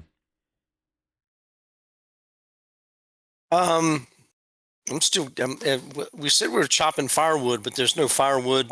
We have to go to the forest. We're probably gonna have to go a mile out, grab it out of the tree line, and then just grab chop some at the tree line, and then head straight back. Didn't you want to do that? I thought you guys packed firewood. We did. Yeah, we want have to save it. When we get up far north, we're not going to have any trees. We're trying to be very resourceful here and save the things that we came with and utilize the terrain as we travel. That would be my thought. As being a barbarian, that's what I'm used to. I mean, you guys want to burn up everything we bought? So it's 2:07. We can make it to the woods. Sunsets at 3:01. Yeah, just the edge. We don't need to go in. Yeah, we just need to get like right at the edge where there's like a tree, and then chop some wood. Let's go. You and I go do that. You bet. Drac and Cayman.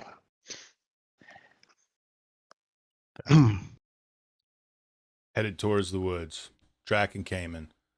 Thick as thieves. Dirk and Cayman. Dirk, yes. Oh, I'm sorry. Dirk and Cayman. Drac, you're not foraging with them? No, they're going for wood. Oh, I'm Finn sorry. and I are going for food. So you're going to separate from one another. The two going for the wood are headed to the wood, so it'll be about a mile. So that's going to be about walking just under 20 minutes. Of course, you guys are headed southeast. I mean, the foraging thing is really going to boil down to the fact of, like, based on the terrain that we're in, what could we expect to forage? Foraging, I'm going to see if I can kick up a rabbit with my bow. You know? Yeah, there's that. Walking around on the grass, something like that, small game.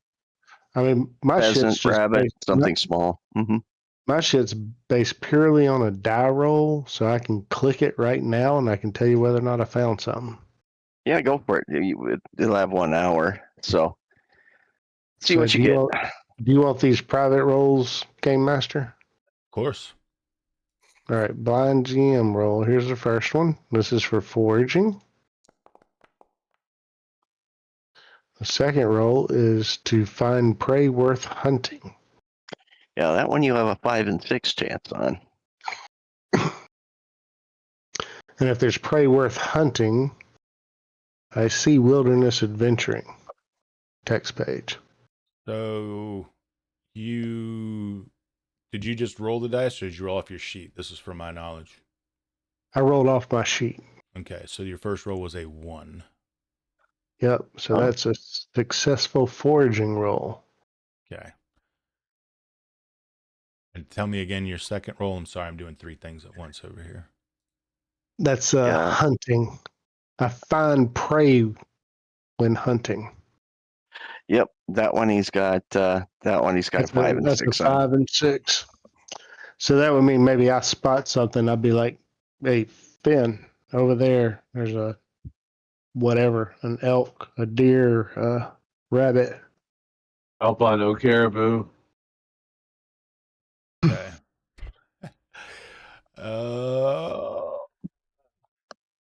Pronghorn. As you were foraging, you kind of go over a bit of a rise, and up ahead of you, at about 75 yards, Drac, you spot a pack of what look like wild dogs. Oh shit! They do not Okay. see you. I'm gonna sneak back towards Finn. Pack of wild dogs is not really what we're hunting.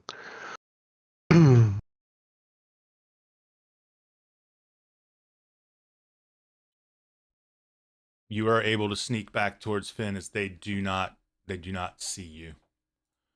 All right, I'm gonna get back to Finn and be like, "We don't need to go in that direction. There's a pack of wild dogs up there. I don't know that we need to really mess with that." I mean, I'll eat dog meat. They appear to be they appear to be pretty relaxed and kind of like, I don't know, like playing with each other. That's even weirder. But I'll explain all that to Finn and be like, I'll eat dog meat. I don't know that you'll eat dog meat. So I think we'll pass, Mike. what did he say? I think we'll pass, mate. Oh, pass. Okay. He says he's passing on the dog meat. But they're all like cuddled together and playing with each other, so I don't really know what's going on up there. But I mean, I guess it's a pack that feels very comfortable in the location that they're in. Would appear that way. Again, they definitely, you kind of are downwind, so they have no idea, which is a good thing because you're number 1 a barbarian and number 2, even worse, a half orc. So your scent is strong, brother. Oh yeah. But no, What? All right, that's discrimination. Dogs? Why is a half orc scent just that so strong? Dogs? Who let them out? you guys gonna just kind of shift back and go the other way? Yeah. So the dogs. Finn's your call. I mean, there's a pack of dogs up that way. We can just look out for them in the morning. Right now, they seem to be very calm and cool. Let's look for something a little better to eat than dog. All right. All right. You backtrack the opposite direction to try to, make sure you put distance between you and them so that they don't end up picking up your scent. What about the foraging? Like along the way, do I find something worth collecting that's edible? Absolutely. Okay. I think. Damn, I passed both those rolls. Let me double check your foraging second roll. Because if I'm honest with you, I was actually foraging was the first 5 and 6 roll. chance to. Yeah, the second one is a 5 and 6 chance, but that's hunting, so that would be some kind of animal. Yeah.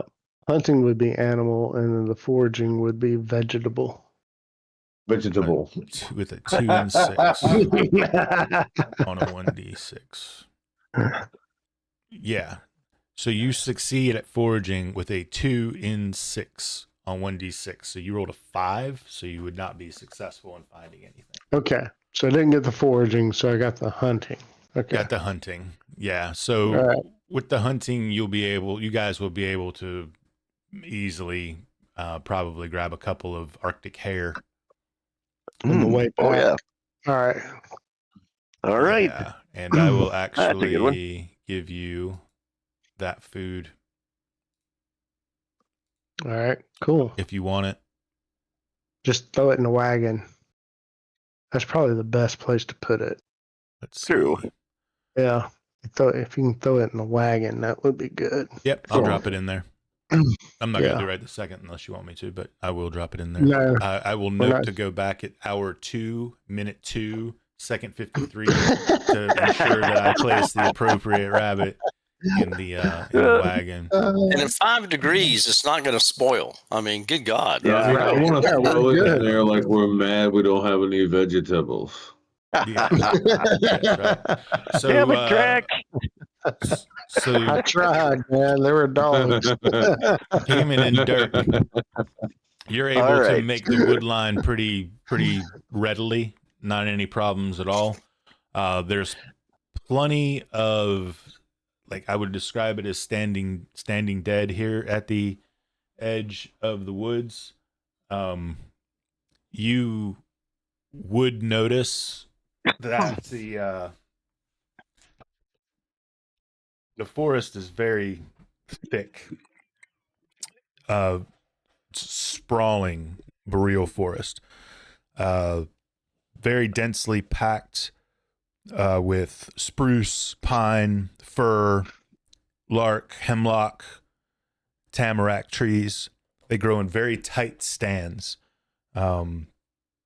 You can tell as you're gathering the wood, like, you instantly understand that you would definitely have a problem moving through here with the wagon. Well, let's just take a quick spruce and let's drag it back to the. We'll cut down a quick spruce and drag it back to the wagon, and then we'll finish chopping it up there. Let's Okay. take 2. You drag one, I drag one. Okay, We're That strong works. enough to do that. we're Right. strong enough. Yeah, and you're able to find a couple, like I said, standing dead. You know, there's definitely, Oh, good. That's the Plentiful. ones to go for. yeah, it's very plentiful resources, obviously up here. That whole endeavor will get you. It'll be about an hour by the time that you get back to the wagon. So it's that time just past sunset. It's dusk. It's getting dark quick. You have the glow coming from inside the wagon of the coals that you've kind of left burning. Finn is off to the side, kind of making short work of one of the hare. I'm assuming that's what you're going to eat as opposed to rations. Mhm. Yeah. Yep. I'm sure Trip bought a cooking pot at some point in time. I did. I've got cooking pots No, he in the did. wagon. Yeah, he did. Okay. Yes, No, Yes. I'm a barbarian. We were going to just like Eat some skewer that hands. thing and I bought Take a cooking little pots piece of before we left. wood. Yeah, But- you're able to make a nice whatever it is you're going to make, stew or fried or broiled or whatever. Fricasseed. Fricasseed rabbit. Fricassee. do we. So when we camp, what's kind of the thought there? How many people do some sleep in the wagon? Yeah. And others sleep. I was going to say we outside? could probably. The group's small enough that we could probably sleep in the wagon. That said, we don't have that much for a watch because our numbers are pretty small, lacking our other Mhm. two. So we'll We're have still gonna keep a to. watch. Yep, I we're mean, gonna we keep a got watch. I mean, we got Kaylin with us, so we can do 6 of us. All right, we'll take pairs watch.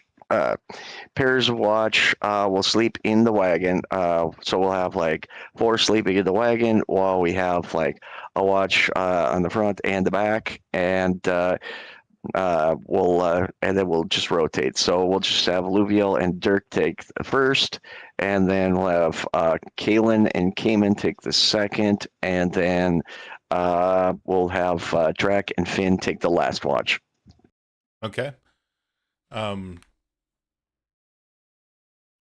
Easy enough. You spend a pretty leisurely and not uncomfortable with your clothing in the fire, and then even having the comfort of the wagon because it is covered. Somebody, I'm sure, tends to the horses, make sure they get fed, brushed down, and all that stuff. And then beyond that, as you take your watches, your night will go uneventful. So generally, Cayman being he gets a war horse in a couple more levels, but he being around horses, he's going to be the one that will tend to the horses, just without saying going forward. Okay. All right. The next day will arrive. We'll say that you went to bed relatively early, so you'll probably rise with the sun. This. So, as you, oh shit, hang on, I messed up. I made a mistake. Yeah, I was even going to suggest if we can rise before the sun and maximize daylight for travel. Pack up our camp and then head out. Memento, por favor.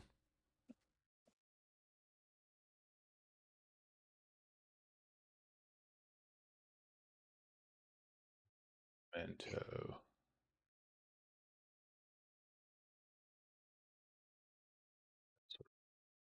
Let's do that. Okay, so I would like to tell you that the weather for today, the weather is very important here.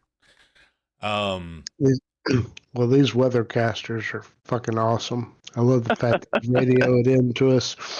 This should actually be you telling the party, brother. It'll be Rackus, he's the voyageur. But so today, it is cloudy when you get up. The wind is really cutting across the plains. It makes it feel a little colder. However, it is a little warmer than it was yesterday.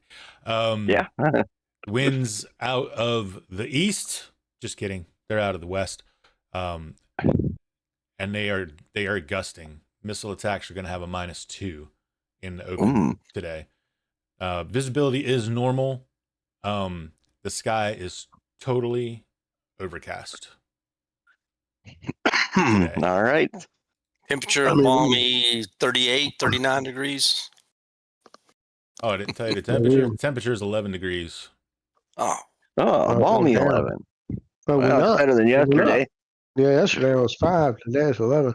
I mean, we are on this peninsula, so we're getting hit with wind from both directions until we probably get a little further north where we got that hill line protection. Yeah, once we get in the tree line, once we get between those trees, it'll be a lot better. Yeah, won't be as bad. So we're look at the clouds. I love it. So we can guesstimate that we're going to move approximately 2 hexes a day. Pretty much, yeah. Maybe 3 on a good day. We're taking off the first light, you know? Yeah, we might can pick up a little bit of space or a little bit of time. All right. So we're going to go... Oops, I can do... Hang on. I'm doing what I said not to do because I'm trying to remember. There we go. You're going to move... To there. To there? Mm-hmm. All right. Yep. Yeah, just let us know if anybody catches up to us or Absolutely. if we're just all of a sudden like rolling solo and there's no additional travelers, which I guess there aren't. It seems like we just like took off all balls to the wallsy. So. All right.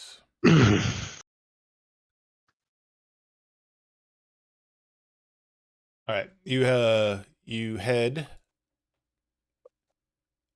out, continuing on your way towards the location of what you presume to be the shrine as described to you by Brother Halvric. And get that out of the way. There we go. Okay. And I just didn't click the button, did I? There we go. Moving along. And as you're traveling, although it's a very overcast and cloudy day, you do pass by a section or pass through a section of the road that's kind of closer to the western woods than you have passed to any of the, we're going to call it taiga because that's what it's called here, the endless taiga. It's closer to the taiga than you've really been, except for when you went to get the firewood last night. And you are astounded by a flock of songbirds atop the nearby trees that are just loud and singing. And it's just surprising, especially with the wind and whatnot. But sure enough, as you arrive here in this place, you do see indeed a small side trail that runs off towards kind of the east, almost directly east. And you can see from here what looks to be some type of wood and stone Structure? No, it's smaller. Shrine. I wanted to use a different Kind of word like- than shrine, but yeah, stone and More wood like a lodge. Like shrine. an altar? But it looks as though it is damaged. All right. Well, you know what? Is this what Cayman was looking for? Yep, that's what Gaiman was looking for. Yep. All right.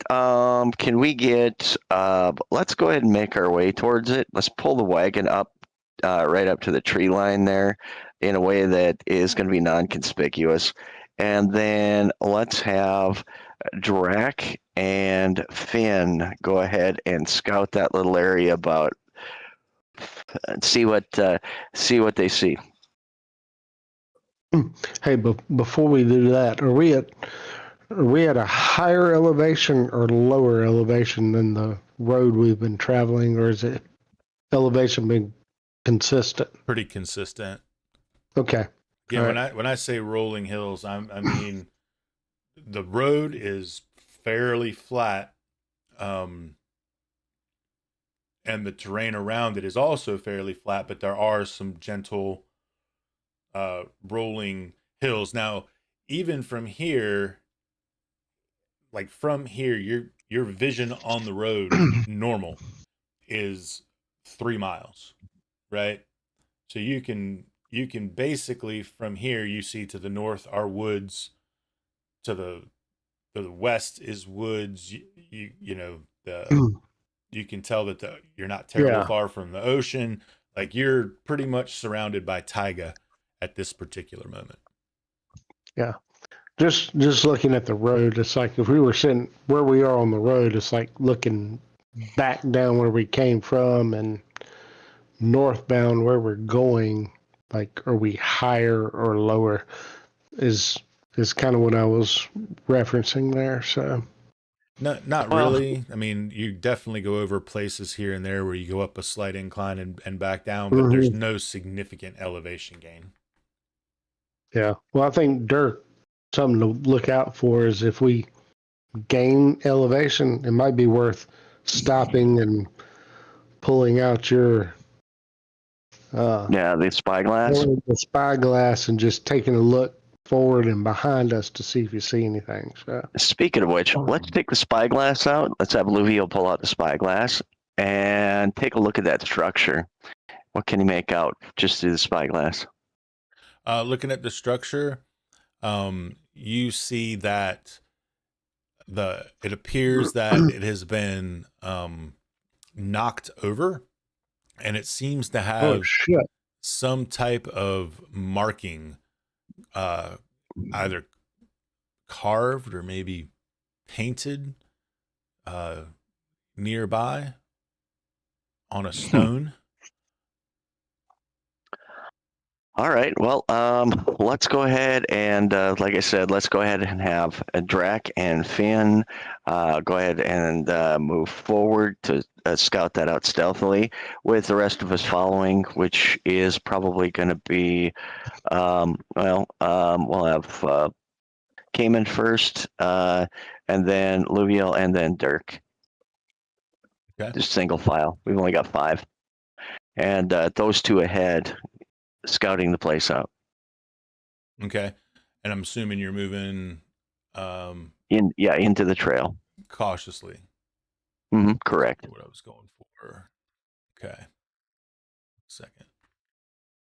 We've got Drac and Finn out front, so they're scouting first, and they are moving silently. All right. Go ahead and make those rolls for me, please. What Say role moving do silently.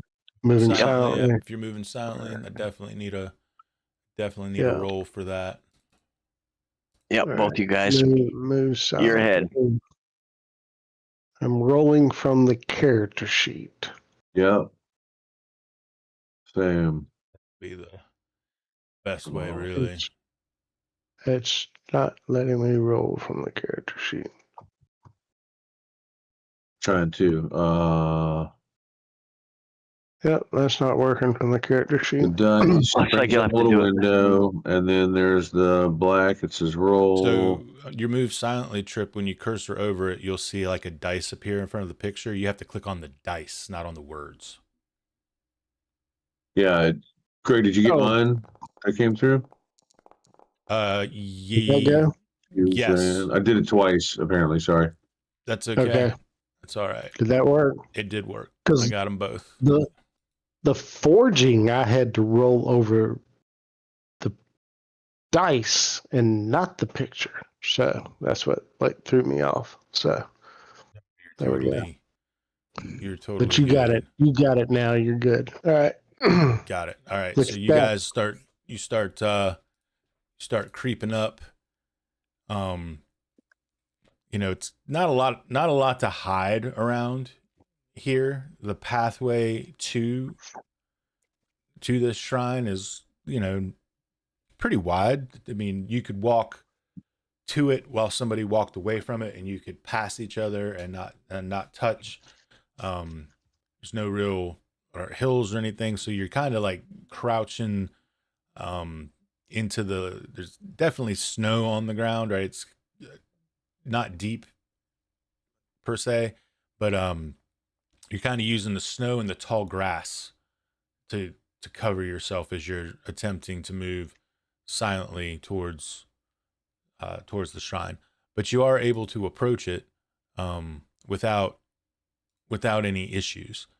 And when you get there, you see that it has absolutely been just decimated. The holy symbol of the Trisagion has been scratched through. In all of the wood, it's been completely removed. The stone has been chipped and then painted on a rock, probably 10 feet to the right and back just a smidge from the shrine. You see this symbol. Tell me if you see it. Yeah. Oh, Now I see it. Well, It's a black. Okay. That's kind of vicious looking. Okay. We saw these guys saw nobody there, right? Nobody's no kind of encounters, correct? No, not a single person. All right.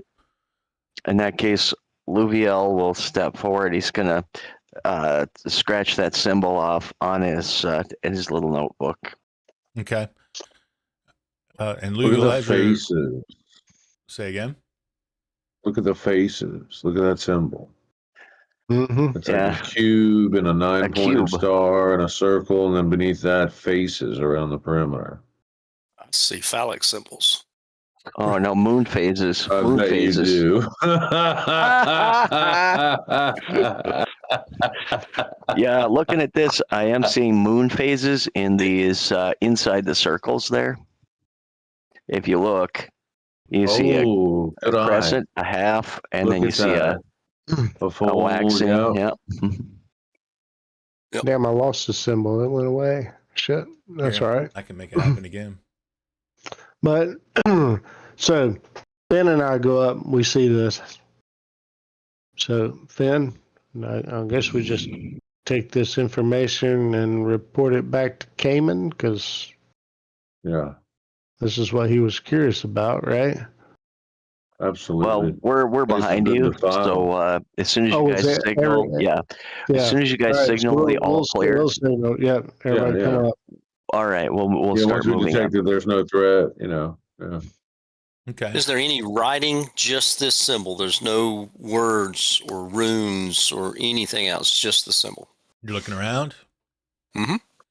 As you look around while Luviel's trying to sketch this symbol down, the only other thing that stands out to you, Cayman, about this is that there is black wax pooled on the small altar where people offered, you would assume, their offerings of prayer and small trinkets or gifts or whatever they would leave in exchange for passage.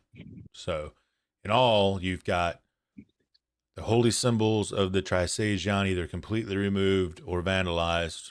You've got a pool of black wax, obviously cooled and hardened, in the center of the altar, and then you have that marking painted on the rock nearby.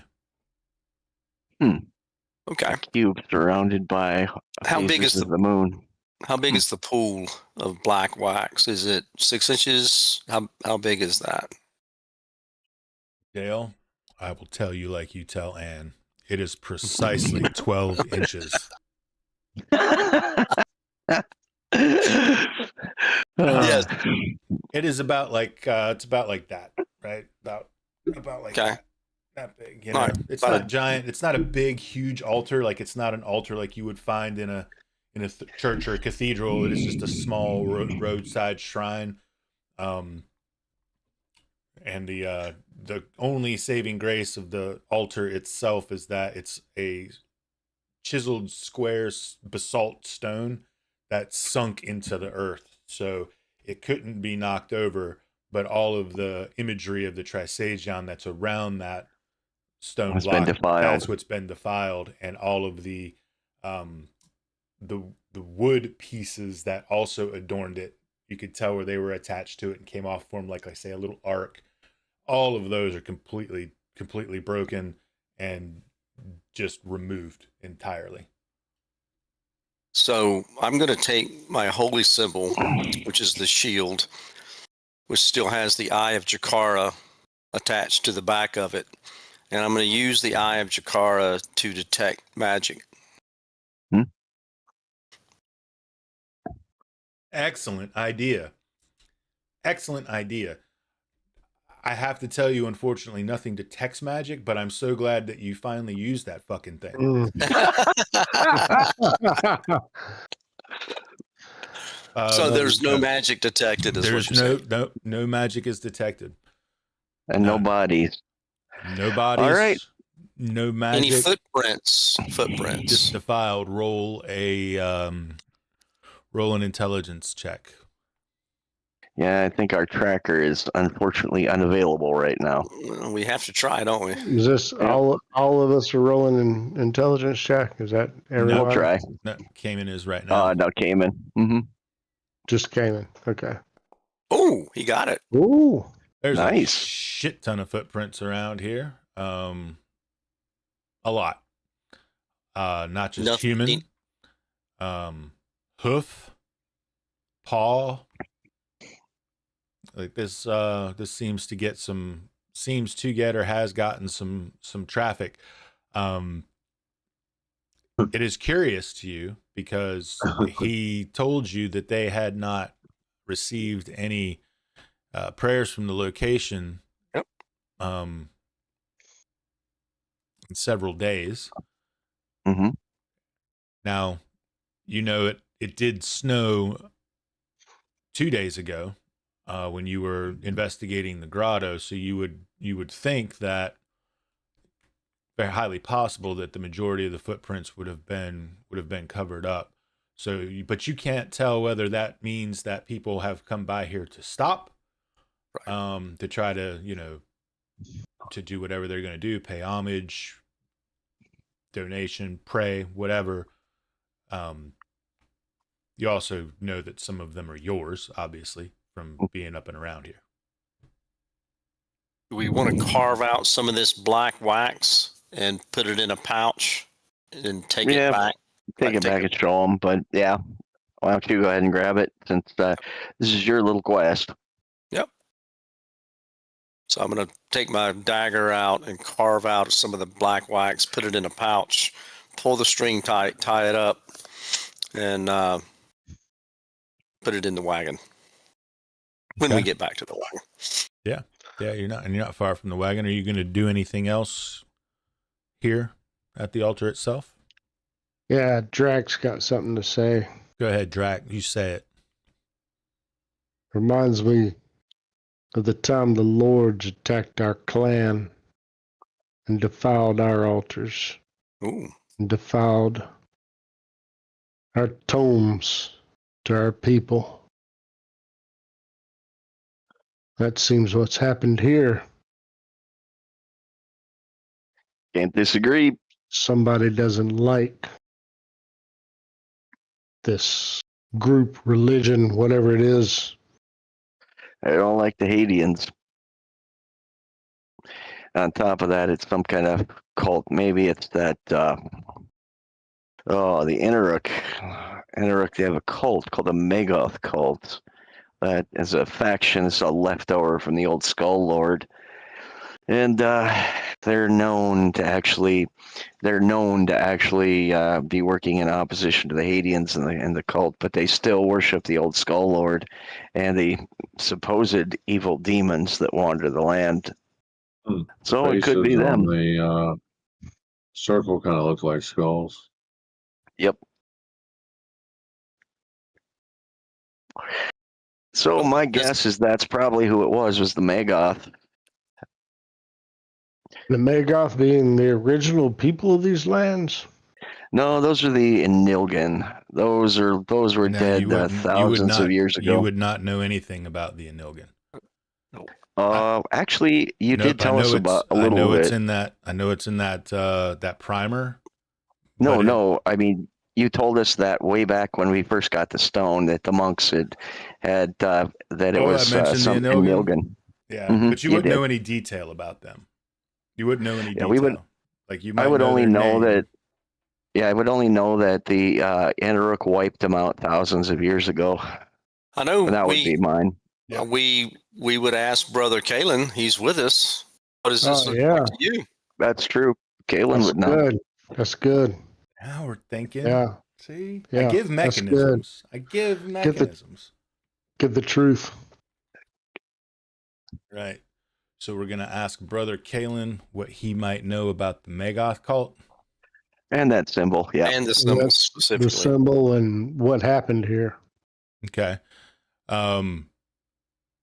You run back to the wagon to fetch Brother Kalen, who's steadfastly and truly guarding the wagon. The wagon. Yes. Waiting for something to do. Let me see what I want to tell you.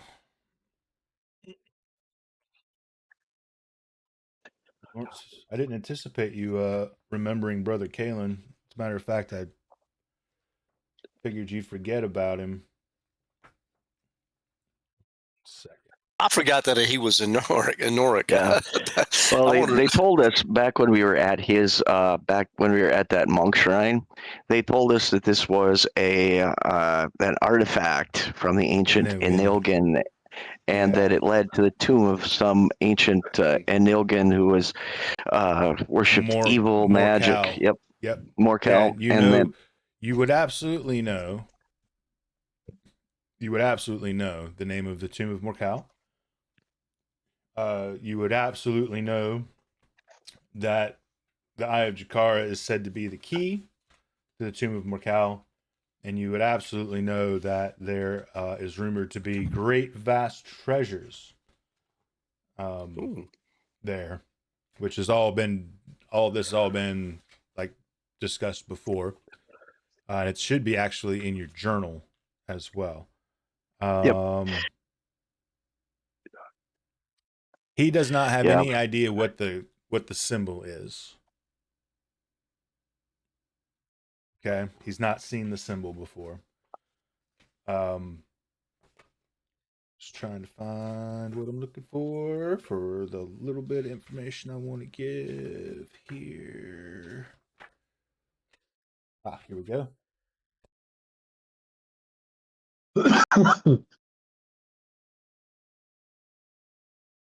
He will tell you that the stories that he was told when he was a child are that and he explains that they're like boogeyman stories, right? A lot of times they're used to scare children. But he'll say that it is said that the Magath are descendants of the sorcerers of his people that served the skull god Balor. Mm-hmm. And that there are those serve the skull god Balor and the Tarngrak. Yeah, the Tarngrak are the demons that I talked about that crawl the north.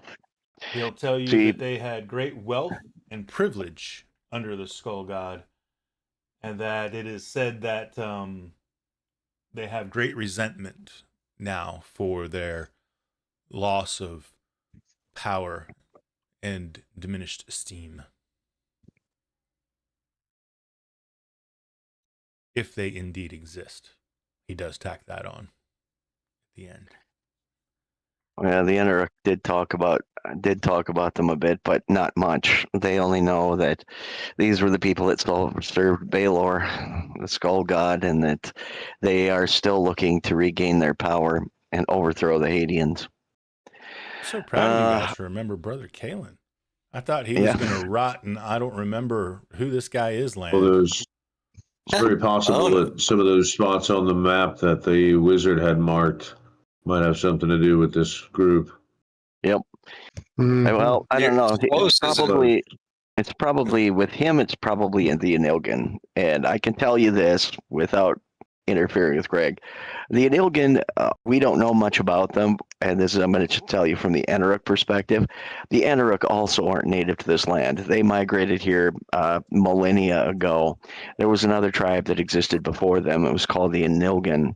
The Enarok claim that they worshipped demons and they bred with demons, and that they were cannibals, and so they ended up in a war with them and ended up wiping them out to the last man, and that supposedly is what happened to the Anilgan. But that's all that's really known about them. The leftovers of the Anilgan are these Tarngrak, or these ancient demons from the time period. But again, there's descriptions of them on totems and I just want to read a little descriptions, that's excerpt it. from the book for the referee note, just to be clear with Sure. the Enogan, okay? The information concerning the Anilgan should not be relayed to even the most knowledgeable and historically learned characters. It is a mystery that might be hinted at and discovered as the heroes explore the setting. So I understand that player knowledge, because I shared that primer, but we got to keep that out of the character knowledge, right? You guys can talk about it, but players know things, characters don't know things. I guess is just to be clear on it. Because it can be spoilery. It can ruin some things. So, but all of those things are factual that were stated. So I know the Anilgan existed, but yes, but not Yeah, you not would much not known know about any- them. not the depth of what they were doing. Yeah, even like Enarok today don't really. They Don't believe they were really the know. first. Yeah, because this was should be millennia sufficient. ago. Correct. So There should be sufficient information when we return for you to report to the. Oh, 100%. And this should definitely be Right, like, I think you Cayman? did all the right things, taking down the Take down the symbol, et notes. cetera, et cetera, et cetera. Yeah. Tear that out of the book and hand it to Cayman. There you go, dude. You Can can we, just add it to the Make a black book you haven't read yet. sketch of the place. is there any way we can re-stand up the structure, or was it totally demolished? You said it was totally. No, you can certainly do your best. Like some of the wood was definitely broken. You're not going to be able to obviously redo any of the Sure. what would you call it? I'm just not thinking of my words tonight. Ceremonial Yeah, none of the rites imagery and or the symbols restoration or and, whatever. Yeah, you just don't. you can somewhat lessen the defiled status. Yep. Well, Cayman's going to start working on that. Yeah, you can absolutely accomplish that. Okay. Yeah, if you spend Drac will help. Drac will help Cayman out, just not knowing any better about what he's doing. But hey, I'll help you out. Whatever, Thank you, Drac. and You need some muscle pushing each things drug a back in tree from place. last night, right? Was that? Do what? Isn't that what you guys each drug a tree back, right? That Yes, you we would take did. down. Yeah. Is that correct? We've got plenty of firewood. So you got plenty of firewood, so you won't need to do any of that. You have an additional hair, so you could actually spend the remainder of time that you have of your day to try to do what you can to, make the shrine, back to as close back to what it was as you possibly presentable. could. Yeah. Yes, exactly. Yeah. Before retiring for the evening. Well, I'm going to let them do that. And if we've got time, we've leveled, I'm going to take another look at that book. Oh, yeah, that's right. Yeah, we need to take another look at that book at some Drac, point. too. Yeah, well, Drac's going to urinate behind what's going on after he gets finished pushing all these things into place for Cayman. He's marking his trail back to town. I didn't even, I know it's a fucking joke, but I literally thought he was telling somebody they were in 8 for a second there. All right, Finn, you want to take a crack at it? Let's see, what did you do? God, I forgot about that book.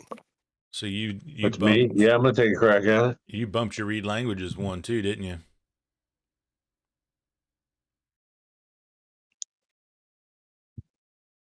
I did.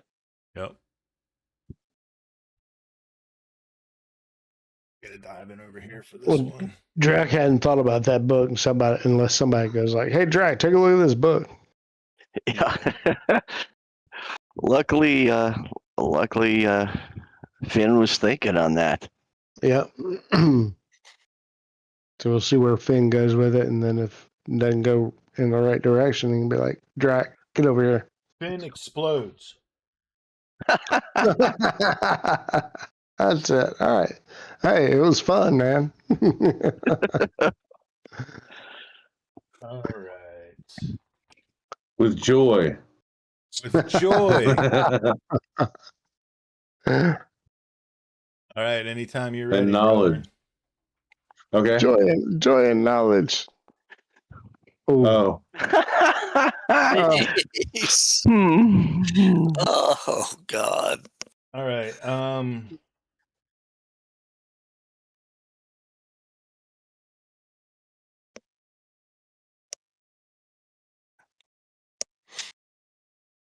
Well, there's always the next level. Need you to make me a saving throw, please. Against Death. hold on. Explosion. Explosion, yes.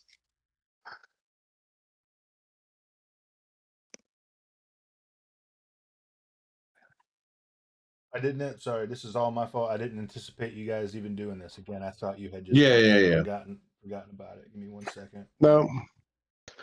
Ben hasn't forgotten about it. Now, Drac totally forgot about it. So Here we go.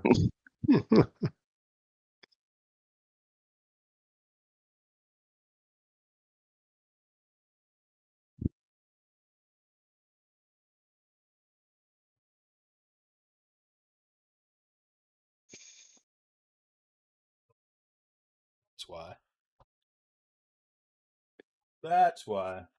And I even put it right here so I wouldn't have to flip through the book for it. How about that? Look at me. It is this. Here we go. Make a save versus spell. Oh, Shit. a hard one. Yeah, right. It only took me an hour. Oh, no, it's still not gonna make it. Damn. Yeah, one off. So close. Finn, you crack open this journal, and again, this script just kind of immediately as you start trying to read it, you just start feeling incredible soreness in your eyes. And this time, a great despair falls over you. You feel incredibly hopeless, sad. Like, why are we even here? Like, why did we come here? And you feel this very deep to your core, right? As a sensation.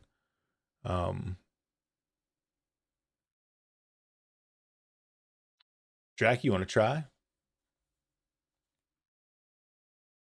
And that sensation, Hugh, is going to last an entire day. You're just going to feel like that. Somebody's got to like 1:17 p.m. the 25th of Chilwayn. Yeah, somebody's got to prompt Drac to try and be like, Drac, get over here. All right. It's not going to be me. Yeah, that's I correct. wouldn't even try. It's hopeless. Just give up. It's not even worth trying. That's hysterical. Right? What do you mean? What do you mean it's not worth trying? I mean, it just doesn't matter. What the book? Look, we're outside of the city now. I was going to go to the library, look up a couple of things. Just give up. Let's go to bed. Let's take the book back to the Hadeans and see if they can recognize it.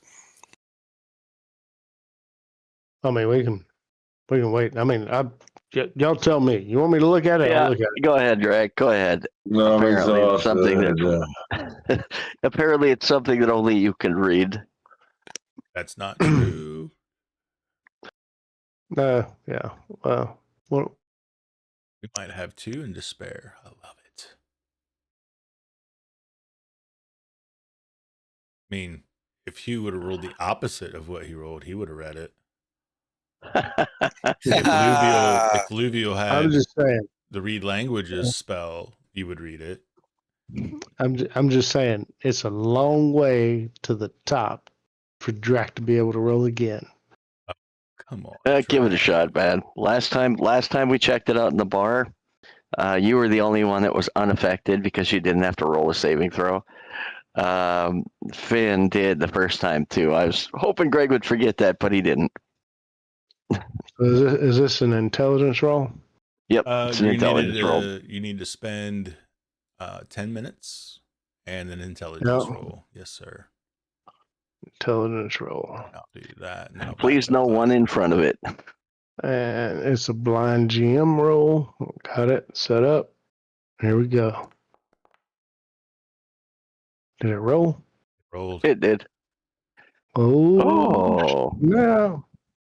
All right, so I thought I had that as a blind GM. I'm going to try to do this a little bit interestingly. So the way that this works is that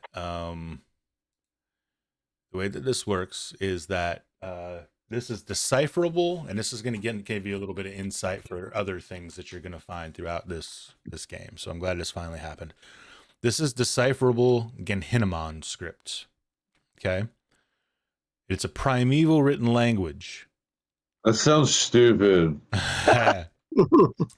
Non-chaotic beings reading Genhinamon suffer soreness in their eyes and must save versus spell. Drac is chaotic. This is why he doesn't have to make a saving throw. But the reason that he can read it without anything else is because it says The script can be deciphered with read languages by a thief's read languages check, research, or a person familiar with the alignment tongue of chaos who spends one turn and makes an intelligence check. So Drac, from this point forward, can now speak decipherable Genhinamon. It's been added to your character sheet, Drac. So if you go to the journal, and you find the player handouts and you find Zarkan's journal, you should now be able to read it. And before we sign off for the evening, I will let you read it to your companions. Ooh, yes. Let me get a sip of water here. I'll be Yeah, right because it back. looks all funky to me. Yep. And I will do this. Are you ready? You bet. That's awesome.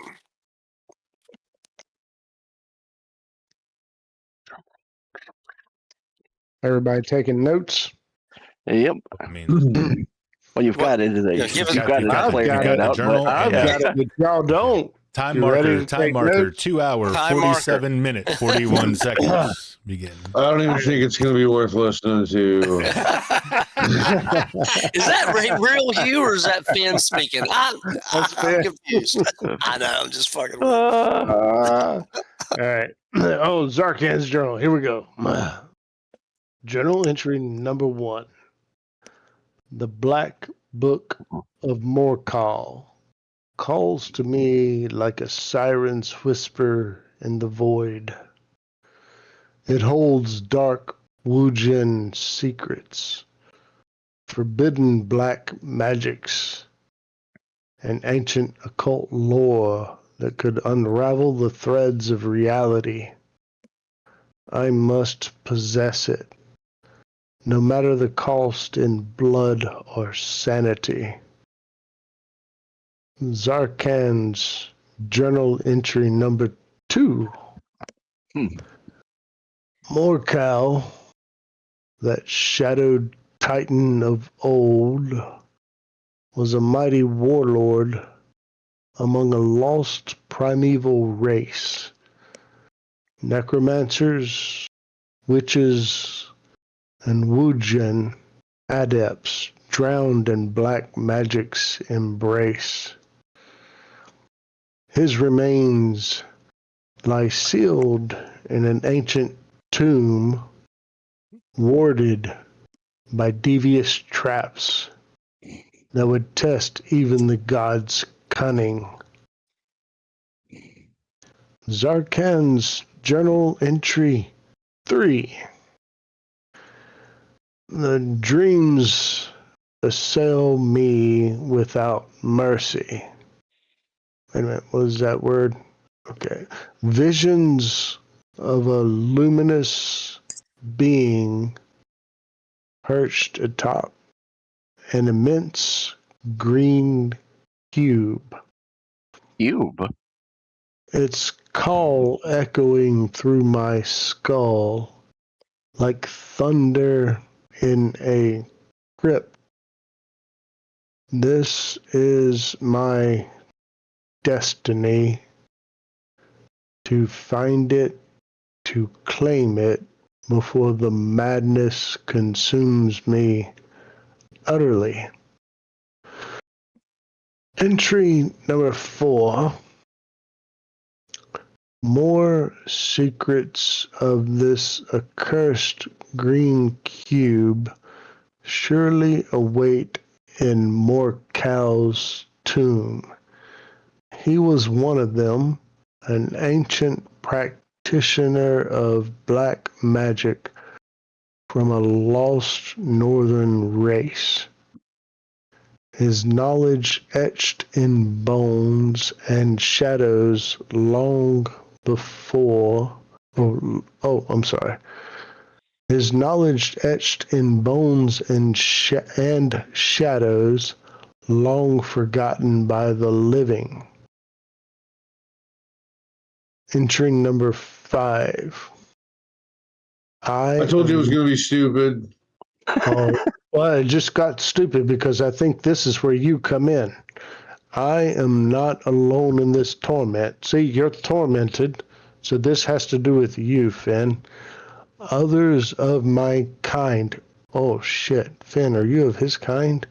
Scattered across the world's forsaken edges, feel the dream call to, drawn exorably toward the underground city that pulses with unholy promise. They race me, but I shall arrive first. Oh, Zarkan, you're not going to get there first. We killed you. Not Okay. anymore. All right. There we go. Entry 6. My scryings have pierced the veil. The tomb's location narrows to 3 forsaken locations. Wait a minute. Oh, he froze. Yep. Oh shit. Right? Yeah, we only got 2 on the map. Okay. Yeah, go ahead and reread that journal entry number 6. You froze. You'll 3 locations. Okay. My scryings have pierced the veil. The tomb's location narrows to 3 forsaken locations. A roughly sketched map marks 3 locations in blood ink. Are those locations in blood ink on the map we have? Is that blood? They all look like skull and crossbones. All the ones from this are marked with skull and crossbones. All right. A roughly sketched map marks 3 locations in blood ink. Whispers of earth that might yield to spade and spell. The eye shall guide my steps. You don't have the eye. That's all that it says. Interesting. A black book of magic. Stupid. Are we going after the Necronomicon?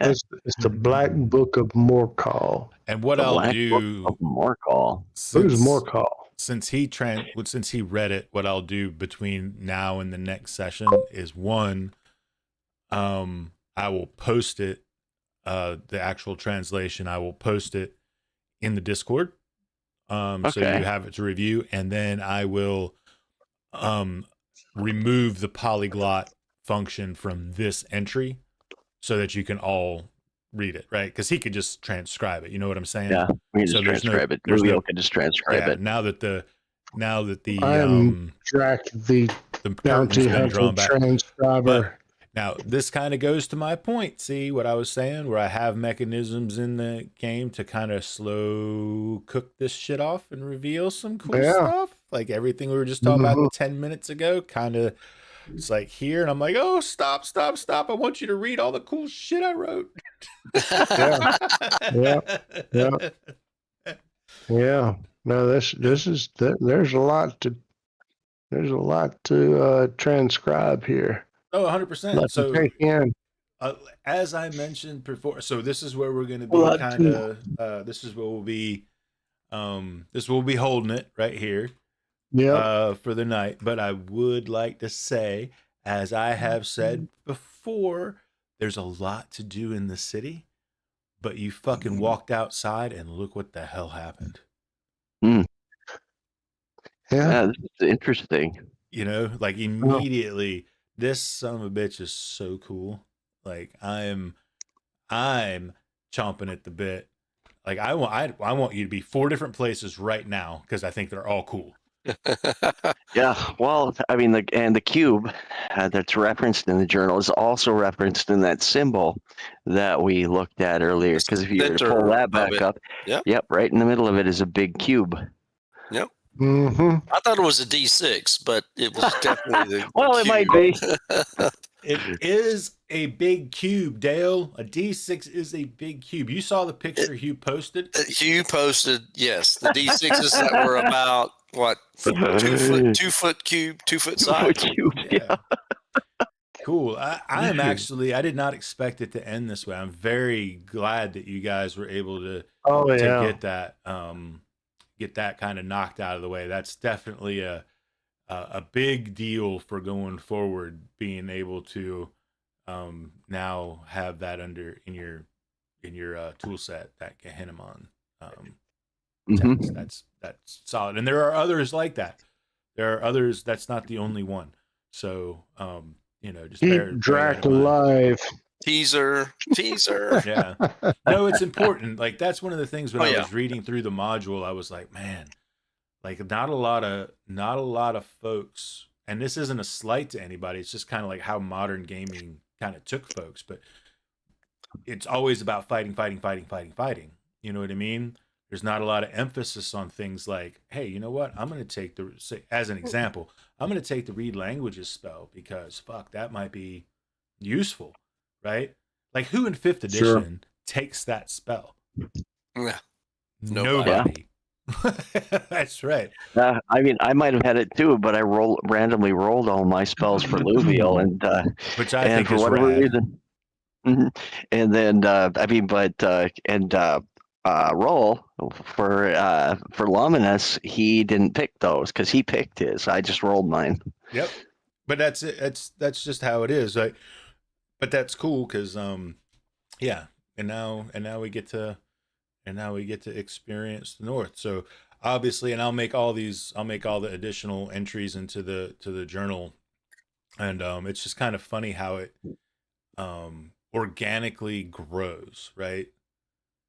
Like, it just organically, there's like, what the fuck am I going to do now? And I don't care. Like, as far as I'm concerned, unless you guys say something different to me between now and the next session, your plan is your plan. You're going to 11-2-3, then you're going to 12, whatever. Like, your path is your path, right? And that's that's Yeah, totally... we usually tell you in advance because we know that doing things in Foundry requires actual building. So Yes. kind of give you that so that you don't have to be like caught off guard. No, So yes, you can, I appreciate it greatly. You're going to open up the RP chat again so that we can have some dialogue about. Yes, Okay, I will perfect. absolutely. Now is an appropriate time for it, because so now we have days that are passing pretty quickly, whereas before we didn't. We had hours that were passing, and it's hard to justify how much planning do you allow in that kind of a environment when the walk's going to take 10 minutes. Mhm. Yeah. But like in this case, absolutely open up the RP chat. You got plenty of time. Hell, you got a whole, it's like 2 15 days before you even leave the road where you said you were going to leave the road. So, and then we'll see what happens in between, but we'll leave it at that. I'm so excited. Like, I want to spoil so many things. Like, I just want to talk about them. I'm glad that this happened so that I can talk about it with you guys, because it's exciting. But anyway, reminders. Next game session will be Thursday, the 30th. Yes, the 30th. Yes. And will be Thursdays going forward, so that we can bring our Ranger Druid back into the fold, which will be just in time, I would say, prior to leaving the road, because all that get lost stuff, nasty shit. Yep. And you have some decisions to make. So I'll try to work out something besides just the intro to the game, where I do the Scribe Quill intro played back before we play. I'm going to try to figure out some other mechanism for everybody that watches to kind of maybe like do a post or something like that with your guys' recap, so that they Cowboy Cave, thanks, buddy. You have a good night too, man. We're glad you stuck around and watched the whole thing, and keep us posted on how it goes with your group, and where you're at. But no spoilers for these guys, right? These group's a little ahead of your group. Okay, thanks, buddy. But yeah, cool. What are your thoughts for the people, guys, before we let them go? Have anything? Yeah, thanks for joining. Hope this one was an interesting one for you. We've been looking forward to getting out of the city and getting into the wilderness, and we've just barely gotten a little ways out there. We've already found some interesting things. So we'll have to see what happens next Thursday, or Thursday after next Thursday. Thursday after next Thursday. Heck yeah. Sounds like a song name. Heck yeah. We didn't whack anything this time, but the whacking's coming. Whacking's coming. You're Dale excited, brother. I don't mind you. The game, guys. You bet. Right. You bet. All right, we're Tales from the Pythian. We'll be back in 2 Thursdays, and we'll be Gods of the Forbidden North Session 7. Oven. We're very Woohoo! excited about that. All Yeah. right. Y'all have a good Awesome. evening.